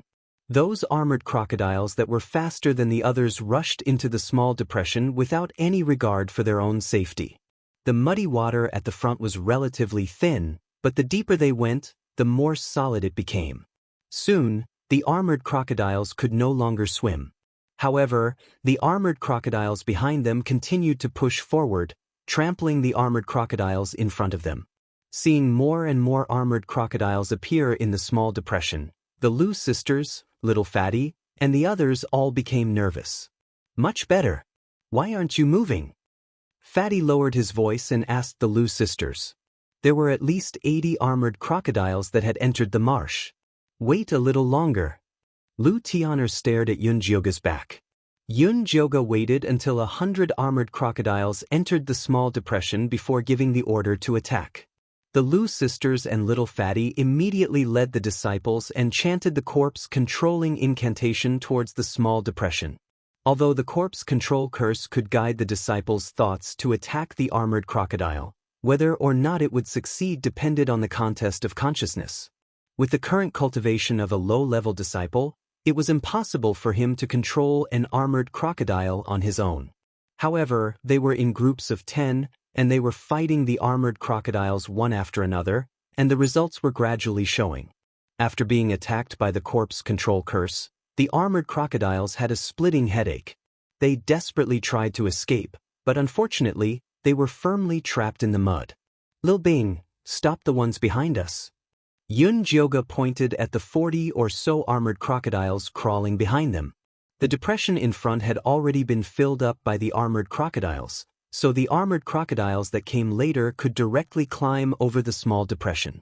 Ice Heart Lotus controlled the frost bone spikes to seal off the path of the armored crocodiles.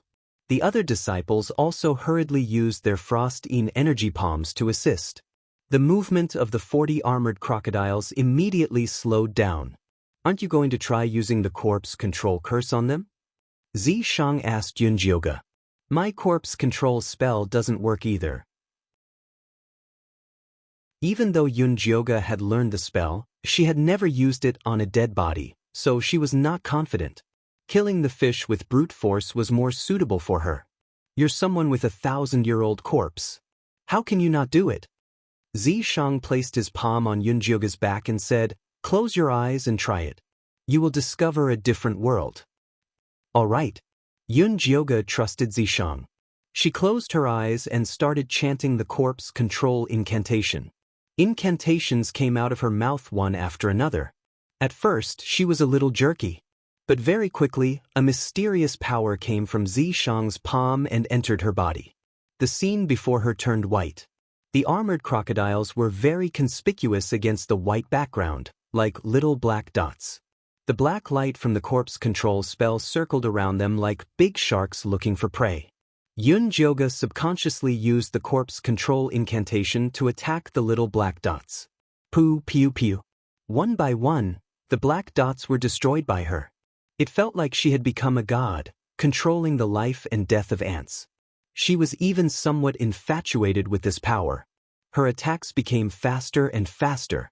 Soon, all the black dots were killed by her, but she was still not satisfied. However, Zi Shang had already retracted his power. Her divine sense had also returned to her body. Yun Jioga slowly opened her eyes and saw the corpses of the armored crocodiles in front of her, as well as Ice Heart Lotus' shocked face. The disciples behind her were also looking at her as if she was a monster. Back at the Human Face Mountain, Yun Jioga had killed the Han brothers in one move. Although it had shocked them, everyone had attributed it to her awesome bone spurs and powerful skills. But now, Yun Jioga did not use any external power.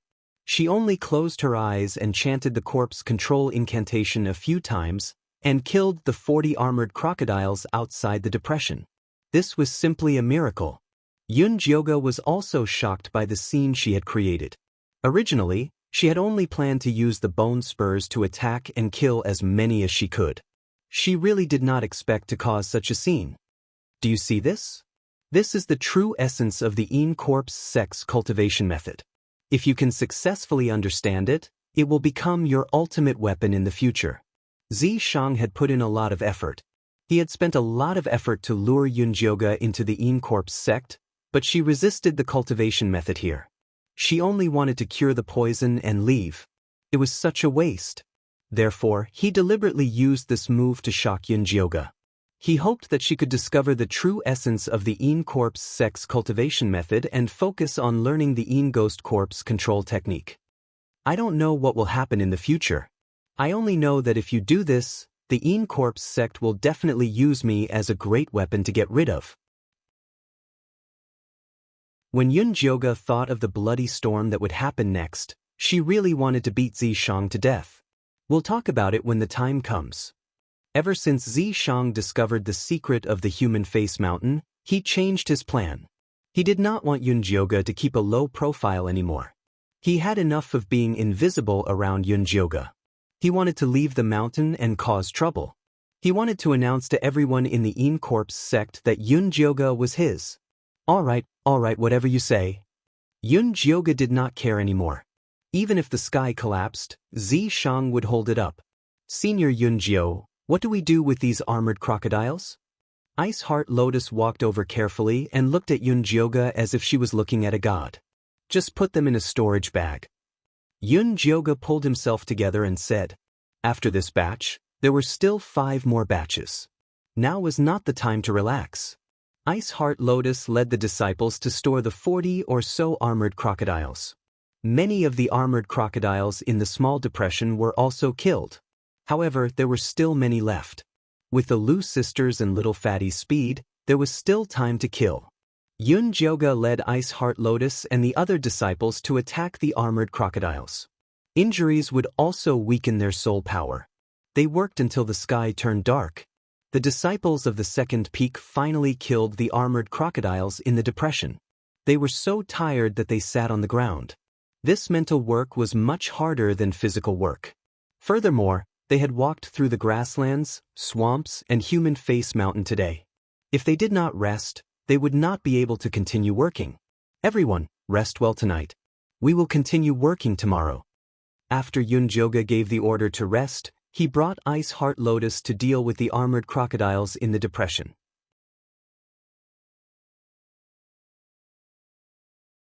Chapter 330. The good thing about the depression made by the gray stone and dried yellow grass was that it could be restored to its original state with a sprinkle of spirit powder. But for safety, Yun Jioge still chanted the corpse control incantation around the depression, killing off the armored crocodiles that were not completely dead, before scooping up the corpses. After dealing with the crocodile corpses, Yun Jioge had Ice Heart Lotus organize people to keep watch. The Lu sisters and Little Fatty with earth and with spirit roots were the main force of the work, so they had to rest well. The next morning, Yun Jioge led the group to set traps and kill again. They spent 3 days and finally killed more than 700 demonic beasts. Other than the armored crocodiles, there were also many high-level wolf corpses. These high-level wolf beasts were also attracted by the beast attraction incense. The moment they appeared, they killed a few disciples, scaring the disciples who were focused on chanting incantations. These high-level wolf beasts were cunning, strong spirit power, and fast. Some of the mentally weak disciples wanted to escape. The situation immediately went out of control, and even the armored crocodiles took the chance to charge.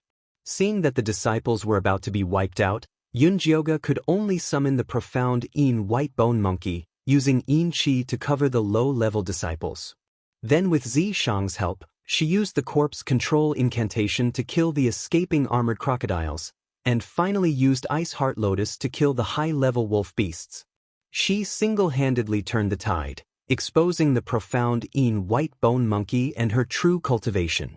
Once they got out, they would definitely attract the attention of the Een Corps sect elders. Yun Jio Shixiang, don't worry, we will definitely tell them about the profound Een white bone monkey. Little Fatty quickly swore, and the other disciples also promised not to reveal her secret. Yun Jioge didn't say anything. They were grateful and of course wanted to help her keep the secret. But it was hard to say after they got out. It was very difficult to shut 700 mouths, but paper could not cover fire. The profound Een white bone monkey would be exposed sooner or later, and she was already prepared. Let's go! Yun Jioge took the spoils and led the second peak disciples up the Human Face Mountain. When they came to the Human Face Peach Forest, they found that there was only Bai Lan, Su Junqing, and the third peak disciples. Their group had high cultivation, and with 2 leaders, their killing power was naturally shocking. But even so, they still lost a few experts. Seeing Yun Jioge and the others arrive so quickly and with so many people, they were all very surprised. Junior brother Yunjio, have you gathered enough monster corpses? Bai Lan could not help but ask. Yunjioga nodded and glanced at Yi Yunji, who was standing behind Su Junqing. Seeing that her face was still expressionless and her eyes were lifeless, as if she had not regained her consciousness, he finally felt a little relieved. How did junior brother Yunjioga do it? Bai Lan felt that Yunjioga was either lying or he really had a secret weapon. You still have the nerve to question someone else's unique secret technique? Aren't you a little too shameless? The Han brothers' voices suddenly rang out. The disciples under the two brothers did not suffer any losses. It seemed that things were going smoothly.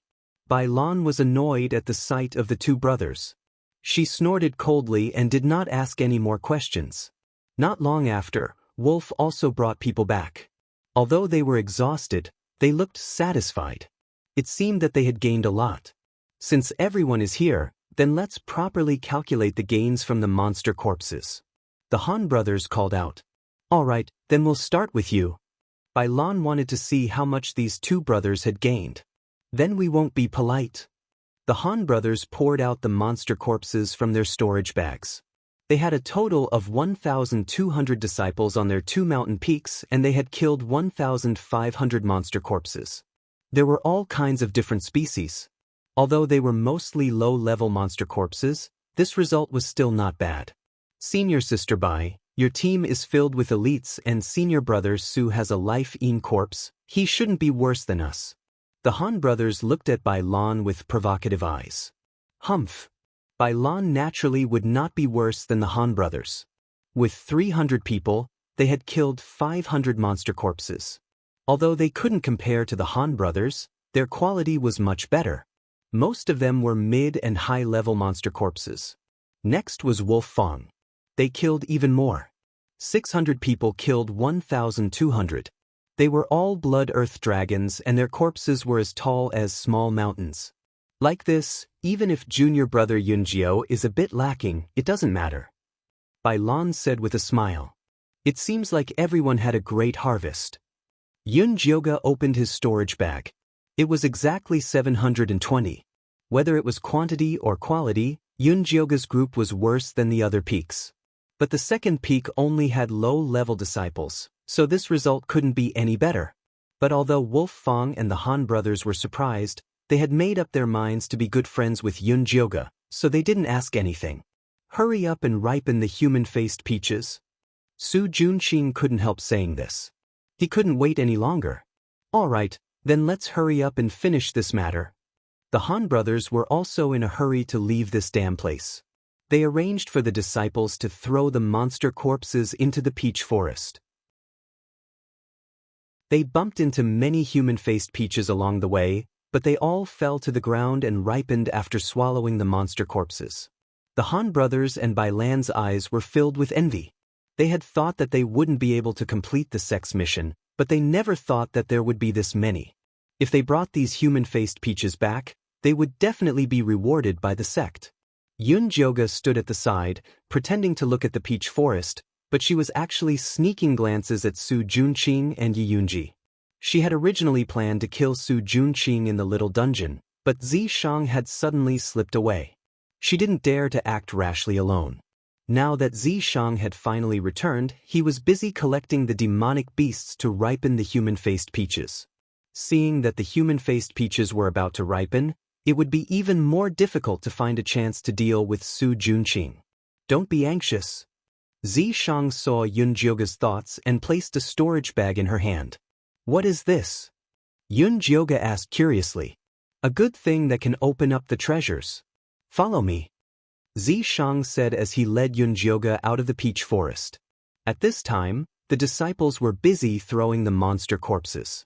Wolf Fang, the Han brothers, Bai Lan, and Su Junqing stared at the ripe human-faced peaches on the ground while keeping their eyes on their opponents. They were all worried that someone would snatch the peaches before them, so no one cared about Yunjioga's whereabouts. The Lu sisters noticed that Yunjioga had left, but they didn't say anything. Instead, they covered for her. After Zishang brought Yunjioga out of the peach forest, they turned here and there before arriving at an empty cave. Why did you bring me here? Yun Jioga looked at Zi Shang warily. That beast couldn't be thinking of dual cultivating here, right? Thinking about the tree hole in the Inchi cemetery, it was indeed very possible. What nonsense are you thinking?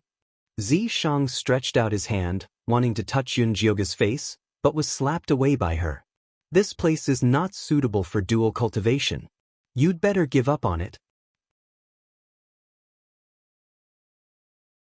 Chapter 331.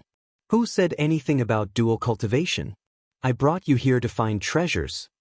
Seeing Yun Jioga's face of disbelief, Zi Shang called out the treasure-seeking scorpion. The scorpion wiggled its fat body out of the sack on Yun Jioga's body. It asked Zi Shang naively, "What orders does the king have?" "Tell your master what treasures are here," Zi Shang said to the scorpion. "Yes." The scorpion landed on the ground and circled around the cave a few times.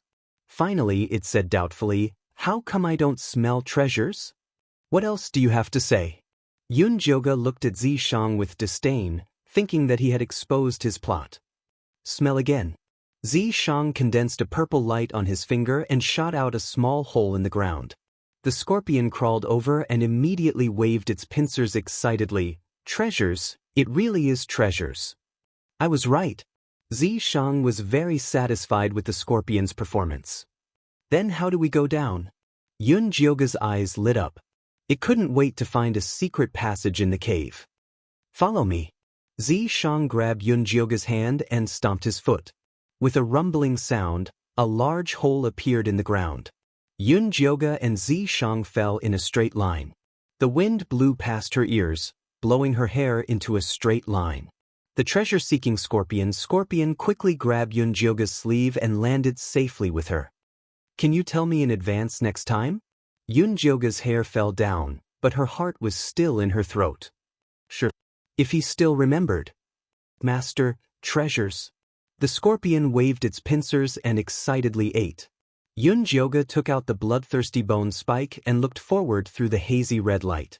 Instantly, she was shocked. This was an extremely wide cave. At this moment, there was a huge peach tree growing in the middle of the cave. The grayish-brown tree had a man's face on it. His facial features were deep and extremely handsome. His eyes were closed, and he looked exactly like the man in the human-faced mountain. "What the hell is this?" Yun Jioga asked with wide eyes. "This is the human-faced Peach King." Zi Shang looked at the peach tree and couldn't help but lick his lips. This was a very nutritious thing. The human-faced Peach King seemed to know that danger was approaching, and its branches couldn't help but sway a little. Peach King, but there are no peaches on his tree. Yun Jioga looked carefully at the bare branches. There weren't even any leaves, let alone peaches. "Very soon. Where's the storage pouch that I gave you earlier?" Zi Shang asked. Yun Jioga then passed the storage bag to Zi Shang.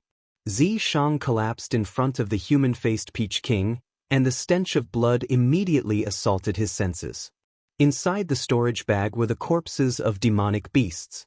Blood earth dragon, armored crocodile, tiger, leopard, bear, lion, monkey. There were all kinds of breeds, and they piled up to the height of a small hill.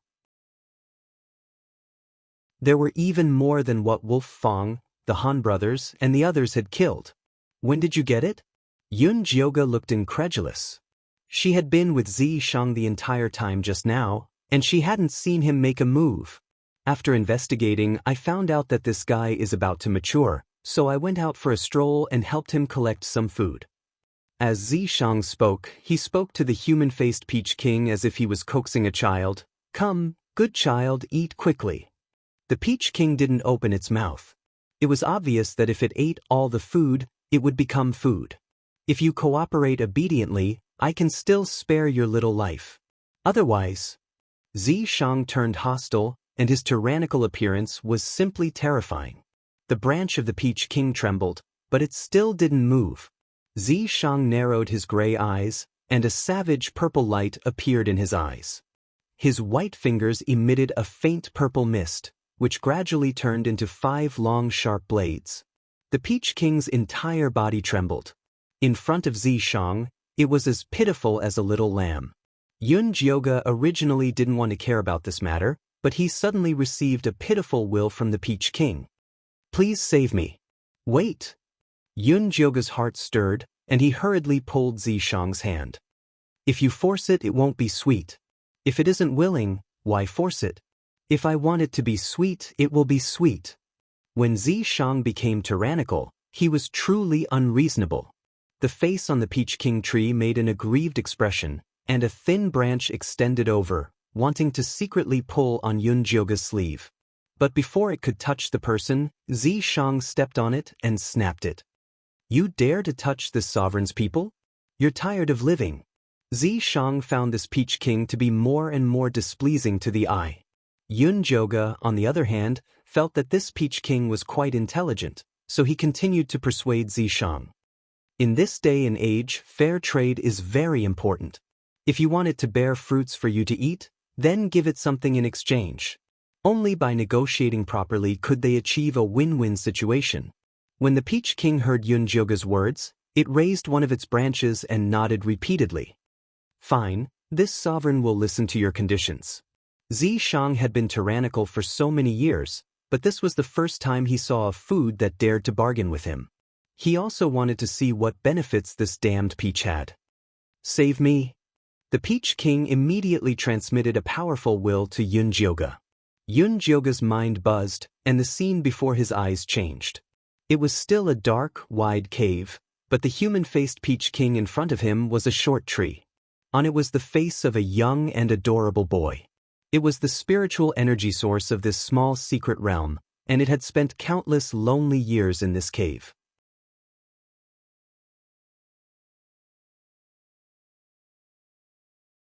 Chapter 332. Jioga, are you all right? Zishang looked at Yun Jioga nervously. Not far away, the pitiful human-faced Peach King had already had all its branches chopped off by the enraged Zishang. All that was left was a bare trunk. The handsome man's face was scrunched up, looking incomparably miserable. That despicable Peach King dared to plot against you. Just wait for me to kill him for you. Ever since Yun Jioga had almost lost her life because of Siyue, Zishang had become extremely sensitive to such things. He would not let go of anything that could harm Yun Jioga. Don't, it's actually very pitiful. Yun Jioga hurriedly pulled Zishang's hand. The pitiful Peach King was originally innocent and naive. As long as it continued to grow in this small secret realm, it would transform into a human form and obtain great abilities. Later, it was fed into a bloody peach by the embark sect. When it matured, it would become the king of slaughter and destroy the entire small secret realm. I don't care if it dies. Even if this small secret realm was destroyed, he could still bring Yun Jioga away. There are so many embark sect disciples up there. If they all die and only I survive, how can I stay in the embark sect? Yun Jioga knew that Zishang really wanted her to learn the embark's bone controlling technique. He would not want her to give up halfway. As expected, Zishang hesitated, then reluctantly said, Fine, tell him that as long as he gives the Jasper Spirit Peach to me, I can help him separate the bloody evil energy. What method do you have? Yun Jioga asked. It won't be dangerous, right? You don't have to worry about that. This was a long story, and Zishang was too lazy to explain it. But Yun Jioga gave up and turned to the human-faced Peach King. Peach King, you heard it too. He is willing to help you separate the bloody evil energy in exchange for your peaches. Why did it sound a little strange to say such words to a handsome man's face? The human-faced Peach King twisted its brown vine and transmitted a clear consciousness. I don't trust him, I trust you. I can't help you separate the bloody evil energy. Yun Jioga knew that the human-faced Peach King wanted her to be his guarantor, but she did not want to do such a troublesome thing with no benefits. This is for you. The human-faced Peach King's brown vine retracted back into the tree trunk and dug around. Finally, it pulled out a green crystal and handed it to Yun Jioga. That crystal was only the size of a thumb. It was sparkling and translucent. Damn it, anyone who was shone upon by its light would feel comfortable. Yun Jioga instinctively felt that eating this crystal would be beneficial to her, so she couldn't help but look at Zishang. This is a wood spirit. After eating it, you'll be able to communicate with all the plants in the world. Although Zishang was not happy with the human-faced Peach King's actions of currying favor with Yunjioge, he had to admit that this wood spirit was very beneficial to Yunjioge. I didn't do anything to deserve it. Yunjioge was in a difficult position.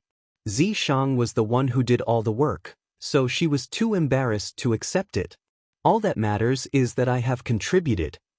Zishang took the wood spirit and stuffed it into Yunjioge's mouth.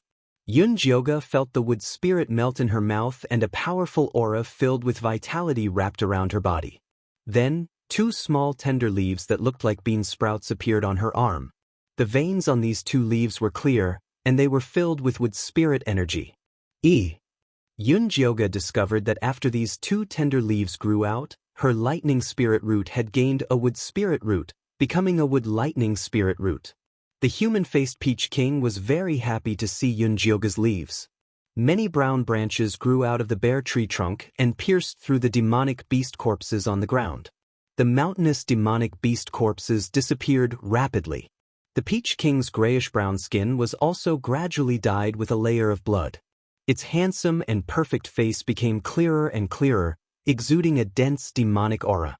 Yunjioge thought of those savage human-faced peaches in the peach forest and immediately retreated 2 steps in alarm.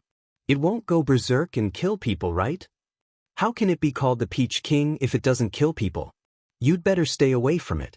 Zishang shielded Yunjioge behind him. Jioge, even if I go berserk, I won't hurt you. A gentle male voice rang out in Yunjioge's mind. It was the human-faced Peach King's voice.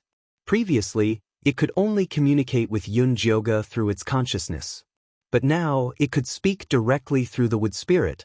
Although Yunjioge believed that the human-faced Peach King wouldn't hurt her, her heart still trembled when she saw its terrifying appearance.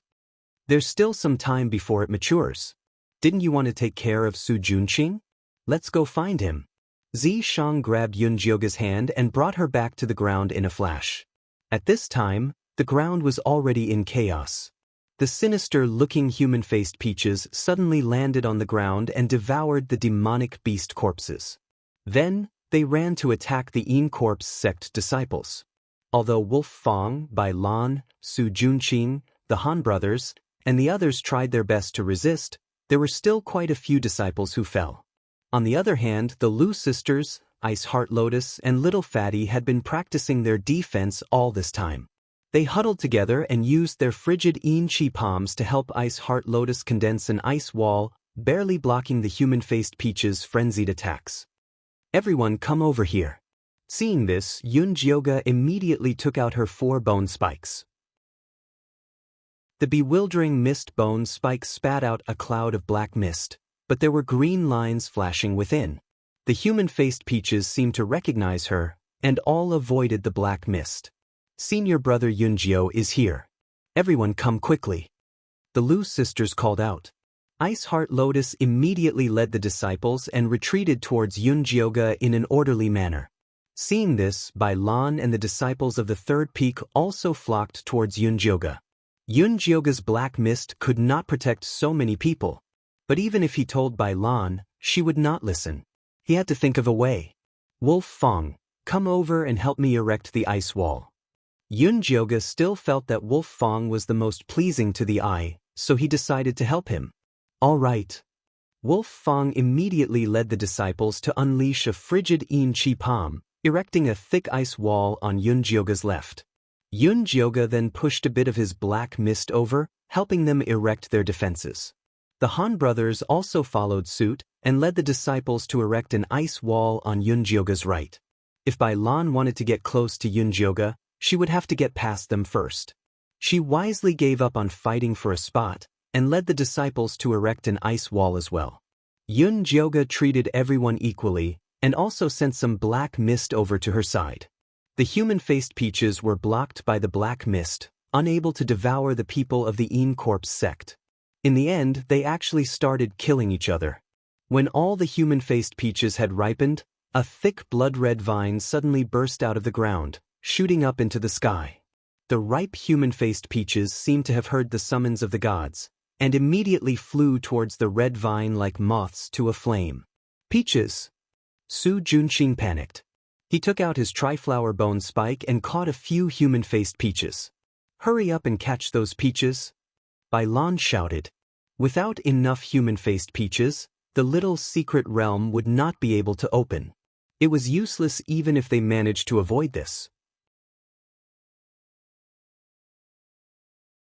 Chapter 333. Go! Wolf Fang and the rest immediately withdrew their defenses and flew towards the human-faced peaches. Wolf Fang and the rest fought desperately for the human-faced peaches, stuffing them into their own storage pouches. But the human-faced peaches seemed to have gone mad. Even if they were cut into pieces, they would still charge towards the blood-red vines. As the red vines devoured the human-faced peaches, they sent out countless branches to attack the corpse sect disciples. Many of them were injured in an instant. Apart from the disciples of the second peak who were still able to defend, the others were all split up and scattered. Su Junqing also chased the human-faced peaches to a secluded corner. Yunji, protect me.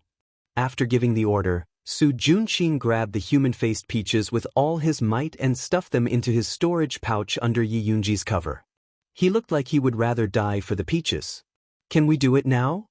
Yun Jioga asked Zi Shang from the side. Her bone spikes were already thirsty. There's no need for you to do it. Zi Shang shook his head. We agreed to let me take revenge personally. Yun Jioga frowned. She would not be satisfied until she killed this scum with her own hands. There's someone who hates him more than you. Zi Shang raised his chin, indicating for her to watch Yi Yunji. Didn't you say that she was controlled by Su Junqing and could not resist? Yun Jioga asked doubtfully. We just need to get rid of the corpse-controlling curse on her. This was a good opportunity to let Yun Jioga know how important it was to control the corpse-controlling curse. How? Yun Jioga immediately got excited. Get Yi Yunji over first. Zi Shang stomped his foot, and a huge crack appeared in the ground under Su Junqing's feet. Yunji, save me. Su Junqing screamed and fell down in a straight line. Yi Yunji was just about to carry out Su Junqing's order when she was grabbed by a huge purple hand made of spiritual energy. With a whoosh, she was pulled in front of Yun Jioga. Yun Jioga had already taken out a small knife and was ready. The moment she saw Yi Yunji, she cut her right arm, revealing the treasure map. Yi Yunji stopped moving and exhaled a mouthful of cold air. Then, her eyes began to rotate violently. Yi Yunji, this is me, Yi Yu's friend. Yun Jioga waved his hand in front of her. Yi Yu. Yi Yunji muttered twice, as if she had recovered some of her memories. But very quickly, her face turned ferocious, and her red lips spat out 3 fierce words. It's useless. Yun Jioga was a bit disappointed. Yi Yunji was still driven by her obsession. How could she take revenge? You need to remove the corpse control curse from her. Zi Shang placed his palm on Yun Jioga's back and said, Open your eyes and take a look. Yun Jioga forcefully closed his eyes. He waited until a stream of hot air flashed between his brows before he slowly opened his eyes. Yi Yunji had already turned gray in front of her, and a blood-red chain was very obvious on her chest. That's the corpse control curse that Su Junqing made for her. Zi Shang's voice rang in Yun Jioga's ears. He's only controlling her heart now, but when he advances in the future, he'll even control her heart, liver, spleen, stomach, and kidneys. She'll never be able to escape. What can I do to remove it? Yun Jioga asked. Use an even stronger corpse control curse to destroy it. Try it. Zi Shang's palm on Yun Jioga's back began to heat up. That was a sign that he was increasing his strength. Yun Jioga only felt a violent force spreading from the center of her eyebrows, causing her body to heat up. Her mind went blank, and her mouth involuntarily chanted the corpse control curse. At first, it was Een Corpse Sect, but as she chanted it, it changed. An extremely cryptic incantation, so distant that it seemed to have come from the primordial wilderness. When Zi Shang heard this incantation, he was instantly shocked and looked at Yun Jioga in disbelief. There seemed to be a flame burning between her brows, and the phoenix feather flower was as dazzling as a phoenix that had ascended to nirvana. Red patterns spread from her forehead down. The bewitching face that had been deeply poisoned slowly faded. Her face was as white as jade, like a snowy mountain that was sealed in ice. Her black eyes were emotionless, like profound iron that had been buried for thousands of years. The color of her lips was extremely light, as if she had abandoned all emotions and desires, leaving only holiness. The cryptic incantation came out of her mouth, turning into an ancient and mysterious holy light that instantly shattered the chains on Yunji's chest. Zishang stared at the completely different Yunjioge. After 10,000 years, he finally saw his lover again. Zishang stretched out his trembling hands, wanting to touch Yunjioge's beautiful, holy, bewitching, and mysterious face. But before he could touch it, the red patterns retreated back into Yunjioge's forehead like a tide. In the next moment, Yunjioge opened her eyes. They were as black as ink, clear and nimble. "How is it? Have you removed the corpse control curse?" Yunjioge asked impatiently. She didn't notice that she had changed into a completely different person and almost destroyed Zishang. Zishang looked at Yunjioge, who had returned to her original appearance, and felt an indescribable sorrow and sadness in his heart, so he withdrew his hand. "What's wrong with you?" Yunjioge was confused. Zishang's eyes were so sorrowful just now, and she felt so unfamiliar. "It's nothing, her corpse control curse has been removed. Call her again." Zishang quickly adjusted his expression and returned to his original appearance. Yunjioge didn't suspect anything and immediately turned to Yiyunji and shouted, "Yiyunji."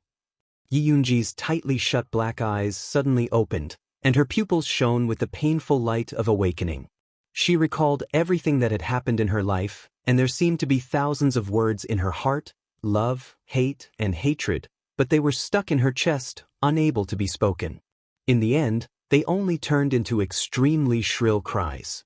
"Ah!" The shrill cries of pain pierced through the sky, as if releasing all the pain and suffering she had gone through. The blood-red vines felt the negative energy, and waved their branches even more wildly. The violent sound spread from the human face mountain to the entire small mystic realm, as if the entire world was trembling. Wolf Fang and the rest were all jolted to the ground, and could only use the bone spikes to stabilize their bodies. Su Junqing, quickly release your corpses to collect the human-faced peaches. Bai Lan wanted to find help, but found that Su Junqing had already disappeared. At this time, Su Junqing had just fallen into the pitch-black cave, and the demonic flower bone spike was already circling around him. He cautiously climbed up from the ground, and immediately released a fireball to illuminate the surroundings. Very quickly, he discovered the human-faced Peach King in the middle of the cave. That handsome and perfect face was completely red, and there was an enchanting peach fragrance coming from its body. That was a sign that it was about to ripen. Su Junqing instantly revealed a look of wild joy. Before entering the small mystic realm, he had looked up a lot of information about the human-faced peach, so he was very clear about the appearance of the human-faced Peach King. The peach tree in front of him that looked exactly like the human face mountain was undoubtedly the human-faced Peach King. Chapter 334. The heavens really are looking after me. Su Junqing let out a proud laugh. Once he picked this human-faced Peach King, not only would he be able to evolve Yiyunji, he could also save some for his next corpse. This was killing two birds with one stone. The human-faced Peach King could feel a disgusting fishy smell coming from the person in front of it, just like those greedy humans. It waved its red vines at Su Junqing without any hesitation. Su Junqing immediately summoned the demonic flower bone thorn. Dark green flowers flew out, one protecting his head and the other two attacking the Peach King. The demonic flower bone thorn's strongest ability was to suck blood, but the Peach King did not have a single drop of blood on it. The two dark green flowers only managed to cut off a few branches of the Peach King before they were entangled by its vines. Su Junqing immediately became nervous. His bewitching technique could only be used on humans, it had no effect on the Peach King. If the demonic flower bone thorn was entangled, he would be useless. It would be great if Yiyunji was here. Su Junqing immediately summoned Yiyunji. He did not even think about how Yi Yunji could come in from 100 feet underground. It was a pity that his summons was useless. Yi Yunji had already lost contact with him. Su Juanqing's expression changed. Could Yi Yunji have been killed? That was impossible. He was about to summon again when a blood-red vine flew up from the ground and bound his feet. Following that, another blood-red vine turned into a sharp sword that stabbed at his chest. With a prng sound, the remaining ink flower blocked the attack in front of him, but it was quickly tied up by the blood-colored vines and dragged away. Su Juanqing watched as the blood-red vine attacked again. He was so scared that he almost peed his pants. At this time, a slender white hand appeared in front of him. It spat out a cold yin qi that froze the blood-red vine. A long red sleeve swept in front of Su Juanqing, carrying a delicate fragrance and a faint corpse aura. Yunji! Su Juanqing hung in the air and said to Yunji with wild joy, "Quickly put me down." Yi Yunji did not move, her deep eyes just looked at him. Su Juanqing hung upside down on the tree in a very sorry state. His hair was a mess and his facial features were a bit distorted. He did not look like the gentle young master from the past at all. Yi Yunji thought of how curious she was about the outside world when it was her first time leaving home. In the end, not long after he left the Yi Clan Valley, he found an extraordinarily handsome and elegant young master who had been poisoned by a snake and fainted on the side of the road. She did not hesitate to save him. After the young master woke up, he thanked her profusely and insisted that she stay in his manor for a few days. From then on, he showed great concern for her well-being, tenderness and sweetness, and used gentleness and care to weave a net that trapped her deep within. She even got married to him in the Zhuangzi. At that time, she had thought that she would be happy forever. In the end, the fire in the valley of the Yi family had woken her up from her dream and broken her heart. Her family was destroyed, her child was aborted, and her little brother was missing. She was sent to the bloodthirsty ancestor as a blood slave. Finally, he put her into the corpse refining furnace and refined her into a yin corpse. Yi Yunji recalled the past, and her whole body trembled. She looked at Su Juanqing with bitter hatred in her eyes. "Yunji, what's wrong with you?" Su Juanqing looked at Yi Yunji's frighteningly dark pupils, and his heart couldn't help but jump. He curled his fingers slightly. He missed the corpse control spell. Kacha! Yi Yunji made a move and cut off both of Su Juanqing's arms. Ah!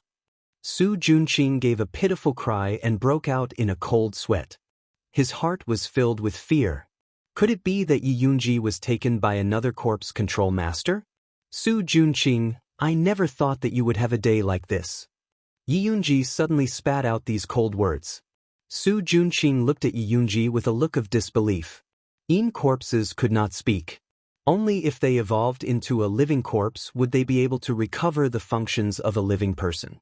Could it be that Yi Yunji had a great opportunity that allowed her to jump several levels and directly become a living corpse? Then wouldn't he be rich? Things are like this and you're still dreaming of getting rich. Yi Yunji looked at Su Juanqing's greedy eyes. She would always be a tool in his heart. Yunji, could it be that you've recovered your memories? Su Juanqing's pupils shrank, suddenly realizing that something was wrong. The things he did to Yunji in the past could be said to be worse than a beast. If she recovered her memories, how could she let him go? That's right, you can think about how to die so that you won't let me down. Yi Yunji gently stroked Su Juanqing's face. A bone-chilling cold seeped into his body. Su Juanqing couldn't help but shiver. He wanted to kneel down and beg for mercy. He wanted to weep and repent for his past mistakes. But right now he was hanging upside down in the air. If his tears flowed backwards, it would be very ugly. Moreover, it would be very difficult to move Yi Yunji. Su Juanqing's mind quickly turned, then he revealed a bitter smile and said, "Yunji, I know you hate me. I also know that my past actions are not worthy of your forgiveness, but I truly love you. I refined you into a yin corpse because I want to be with you forever, never to be separated." Yun Jioga was currently hiding with Zi Shang in the dark. Hearing Su Juanqing's confession, he was so disgusted that his body had goosebumps. He wanted to go up and give him a few slaps. Yi Yunji seemed to have heard Yun Jioga's thoughts. She reached out and slapped him 3 times. Her actions were extremely ruthless. Su Juanqing's ears instantly buzzed. He spat out a mouthful of blood and 3 teeth. His cheeks were red and swollen. Blood flowed out, making him look incomparably miserable. Yunji, if hitting me can help you vent your anger, then hit me.